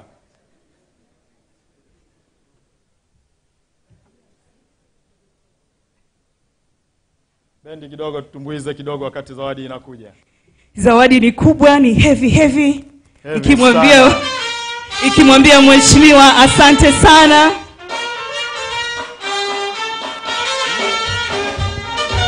Naomba tumpigie makofi mheshimiwa mgeni rasmi. Ikigeuzwa namna hiyo.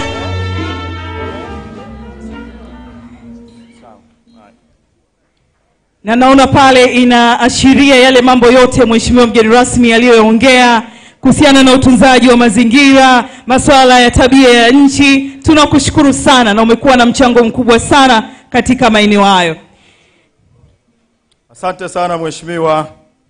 Tunashukuru umepokea zawadi hiyo. Mheshimiwa mgeni rasmi, kwa heshima na taadhima, nitaomba nikurudishe high table pamoja na wageni rasmi ambao uko nao hapo high table. Na zoezi litakalofuata mheshimiwa mgeni rasmi ni kusaini memorandum of understanding baina ya chuo cha maji na chuo cha IHE pale nchini Uholanzi. Kwa hiyo utiaji wa saini hii utafanyika mbele ya mgeni wetu rasmi Mheshimiwa Dr. Jakaya Mrisho Kikwete akishuhudia. Kwa hiyo tunawakaribisha marekta wa taasisi hizi mbili ambao watakuja na wanasheria wao kama witness ama mashahidi ya utiwaji wa saini hiyo. Kwa heshima na taadhima naomba nimshushe mkuu wa chuo cha maji Dr. Adam Omar Karia, na Tukaribishe pia rekta wa IHE kutoka Uholanzi.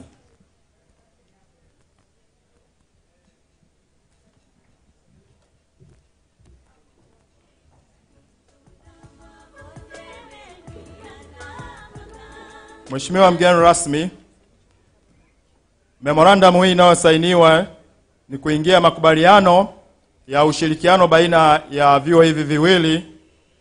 Mashirikiano haya yamejikita katika ufundishaji kwa maana ya taaluma inayotolewa katika vyuo hivi viwili, kushare ujuzi wa ufundishaji, lakini tafiti zinazofanyika zikiambatana pamoja na ushauri wa kitaalamu kwa maana ya research, training, research and consultants.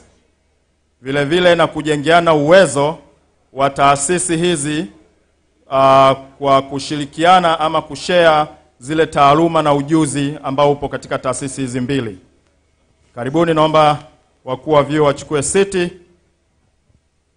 na zoezi hilo la utiaji wa saini litasimamiwa hapo na mwanasheria wetu wa chuo cha Maji, Advocate Adeline Masai.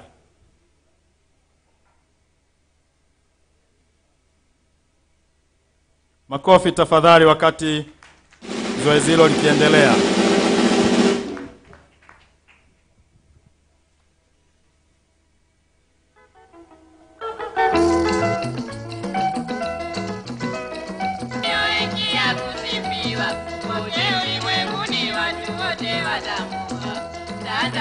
Asante sana wakuu wetu wa taasisi hizi mbili, wanaendelea na utiaji wa sign huku kukiwa na watu wanaoshuhudia.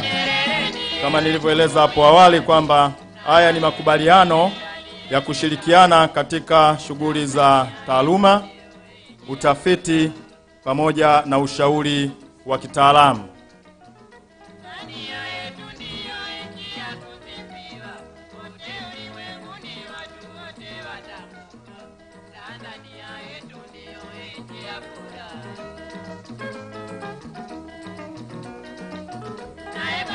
Mheshimiwa mgeni rasmi, kama ilivyo desturi, baada ya kutia saini katika makubaliano haya, wakuu wa vyuo hivi viwili watabadilishana contract hiyo kwa ajili ya rekodi, na kazi kubwa itakayokuwa mbele yao ni kuhakikisha wanayasimamia hayo walioyaweka katika makubaliano hayo kwa manufaa mapana ya taasisi zote mbili. Chuo cha Maji hoye! IHE hoye! Pia watakapomaliza watasimama na kuzionyesha kwa mheshimiwa mgeni rasmi, lakini pia watageukia washiriki wengine wote wa kongamano hili na maadhimisho haya ili waweze kushuhudia vizuri na picha ziweze kuchukuliwa vizuri, na hii ni hatua kubwa sana kwa chuo chetu cha Maji.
Asante sana. Tunaomba mgeukie mgeni rasmi ili aweze kushuhudia. Lakini kwa heshima na taazima naomba. Asante sana.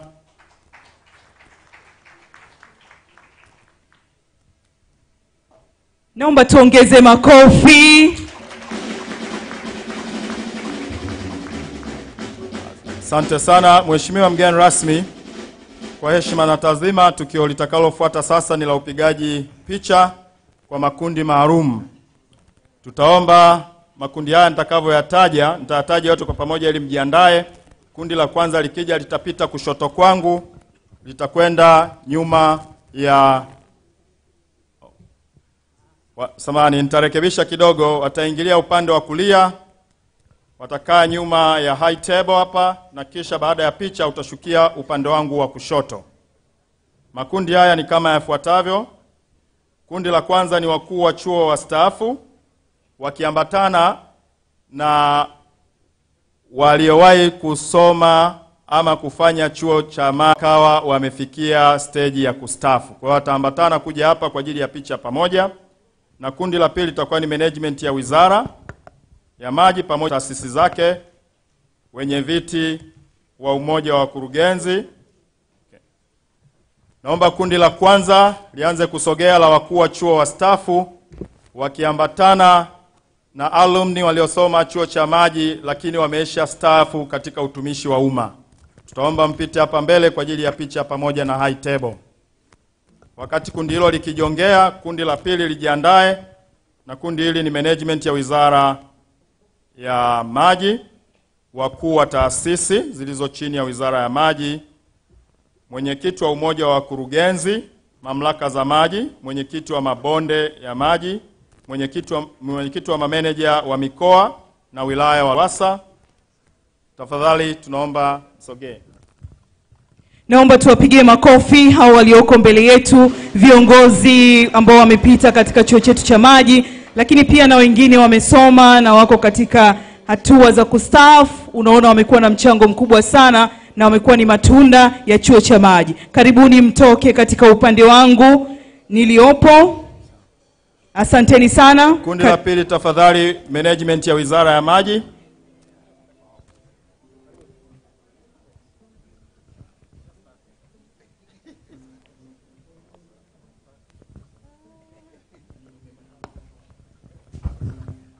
Kundi la pili tafadhali, management ya Wizara ya Maji pamoja na taasisi zake wakiambatana na mwenyekiti wa umoja wa wakurugenzi wa mamlaka za maji Tanzania pamoja na mwenyekiti wa mabonde ya maji sambamba na mwenyekiti wa mameneja wa mikoa na wilaya wa Luwasa. Tafadhali.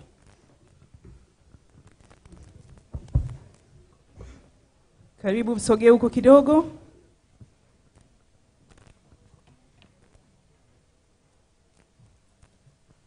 Nimefurahi jinsi mlivyotabasamu.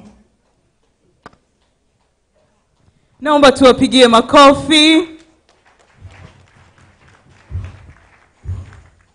Kundi linalofuata tafadhali ni management ya chuo cha Maji. Management ya chuo cha Maji wakati wanajiongea hapa, watakaofuata ni kamati ya maandalizi ikiongozwa na mwenyekiti Dr. Tulinave Mwamila.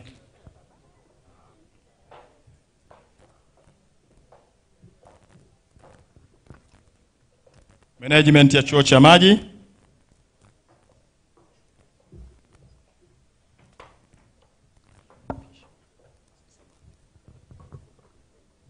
Naomba tuwapigie makofi management ya chuo cha Maji.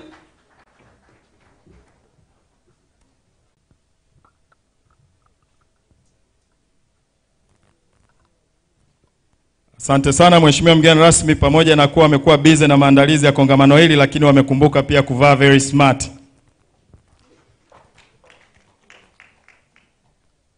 Kundi la mwisho ni la kamati ya maandalizi ya kongamano hili na maadhimisho ya miaka 50 ya chuo cha Maji.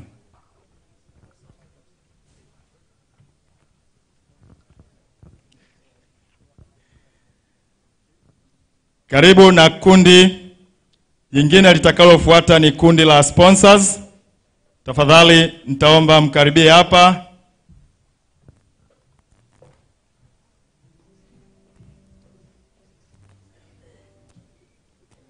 Hiyo ni kamati ya uandalizi wa shughuli hii ya leo.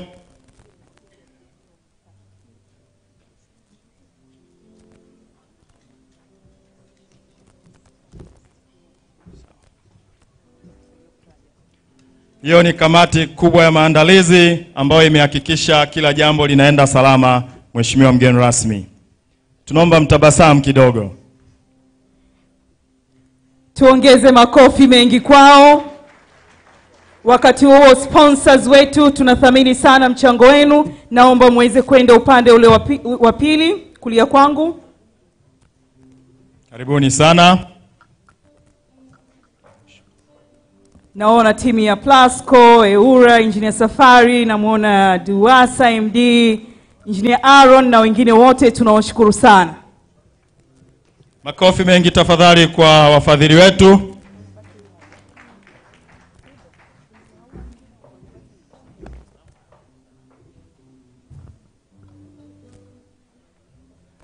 Picha itakayofuata ya mwisho kabisa itawaomba watasaidia kuziongoza session zetu za mawasilisho katika kongamano hili. Tafadhalini naomba msogee hapo ili muweze kufuatia baada ya picha hii. Karibuni. Naomba nikaribishe session chairs, waungane na panelists, keynote speaker, moderators. Karibuni upande ule muweze kuja kupata picha. Sisi mpate picha.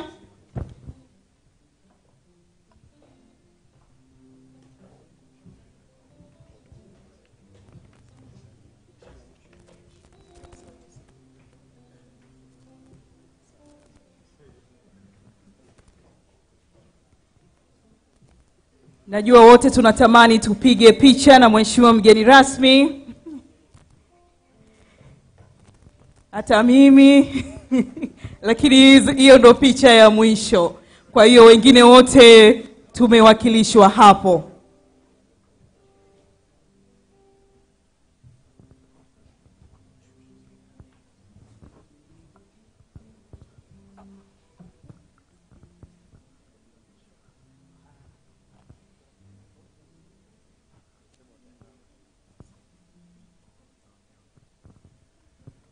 Asante sana. Baada ya tukio hili la picha ya mwisho, mheshimiwa mgeni rasmi, tumefikia sehemu ya hitimisho, lakini sio kwa maana tunasitisha kongamano. Kongamano ndio linaanza. Kwa hiyo kwa heshima na taadhima, mheshimiwa mgeni rasmi, tutakuomba ushuke stejini na utaongozwa kuelekea katika vyumba maalum. Ndugu washiriki, kwa heshima na taadhima, nitaomba tusimame tumshangilie mgeni wetu rasmi anapotoka nje ya ukumbi huu. Na baada ya hapo mtaendelea kubaki mmekaa katika eneo hili ili kuendelea na taratibu nyingine. Asante sana. Asante sana Mheshimiwa Dr. Jakaya Mrisho Kikwete kwa kuweza kuungana nasi katika maadhimisho haya ya miaka 50 ya chuo chetu cha MAJI na kongamano la 3 la kimataifa la kisayansi la MAJI. Tunakushukuru sana, mpaka wakati mwingine, na tutaendelea kupokea masuala mbalimbali kutoka kwako katika sekta ya maji. Naomba tumpungie mkono mheshimiwa mgeni rasmi anapotoka.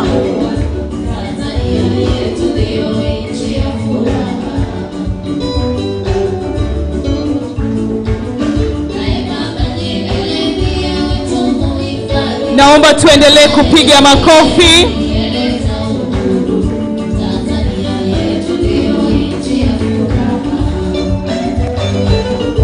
Kamati tafadhali na kuomba hapa mbele, kiongozi yote wa kamati.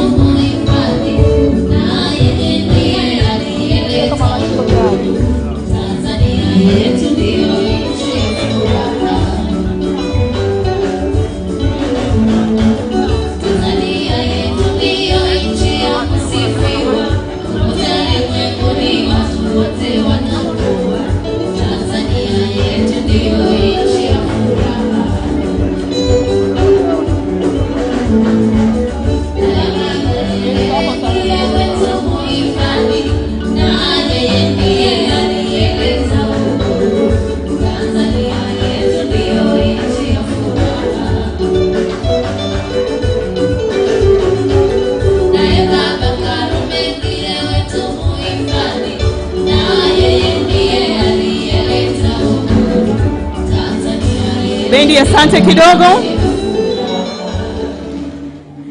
Asanteni sana. Naomba tuipigie bendi yetu na DJ pia, wamefanya kazi nzuri. Tuwapigie makofi.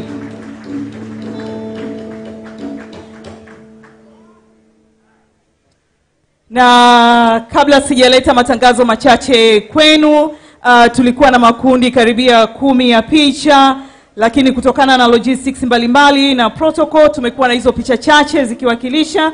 Kwa hiyo hata staff wa chuo cha maji tumewakilishwa na management, lakini muda wa kufunga kongamano hili basi tutapata nafasi ya kupiga picha nyingine nyingi na mgeni rasmi husika atakayekuja, lakini pia na makundi mengine mbalimbali ambayo yalikuwa yamebaki. Mtuwie radhi kidogo kwa hilo. Na baada ya hapo naomba nitoe tangazo. Bendi itaendelea kutoa burudani na tuendelee kubaki katika viti vyetu. Kamati itapita katika maeneo yetu husika na kutuinua kwa ajili ya kupata lunch. Tafadhali usiinuke kabla hujainuliwa. Kuna utaratibu maalum ambao umeandaliwa, na baada ya utapata lunch, lakini pia pata muda wa kutembelea maonyesho yetu, yani exhibition booth na posters ambazo ziko hapo nje. Kuna kazi nzuri ambazo zinaendelea katika sekta ya maji. Kwa hiyo tutakuwa na lunch kwa 40 minutes. Baada ya hapo tutaingia kuendelea na plenary session yetu. Niwatakie lunch njema na asante shiriki kikamilifu katika opening ratiba ya ufunguzi wa maadhimisho haya pamoja na kongamano hili. Kwa sasa hivi tuendelee kula burudani nzuri ya muziki kutoka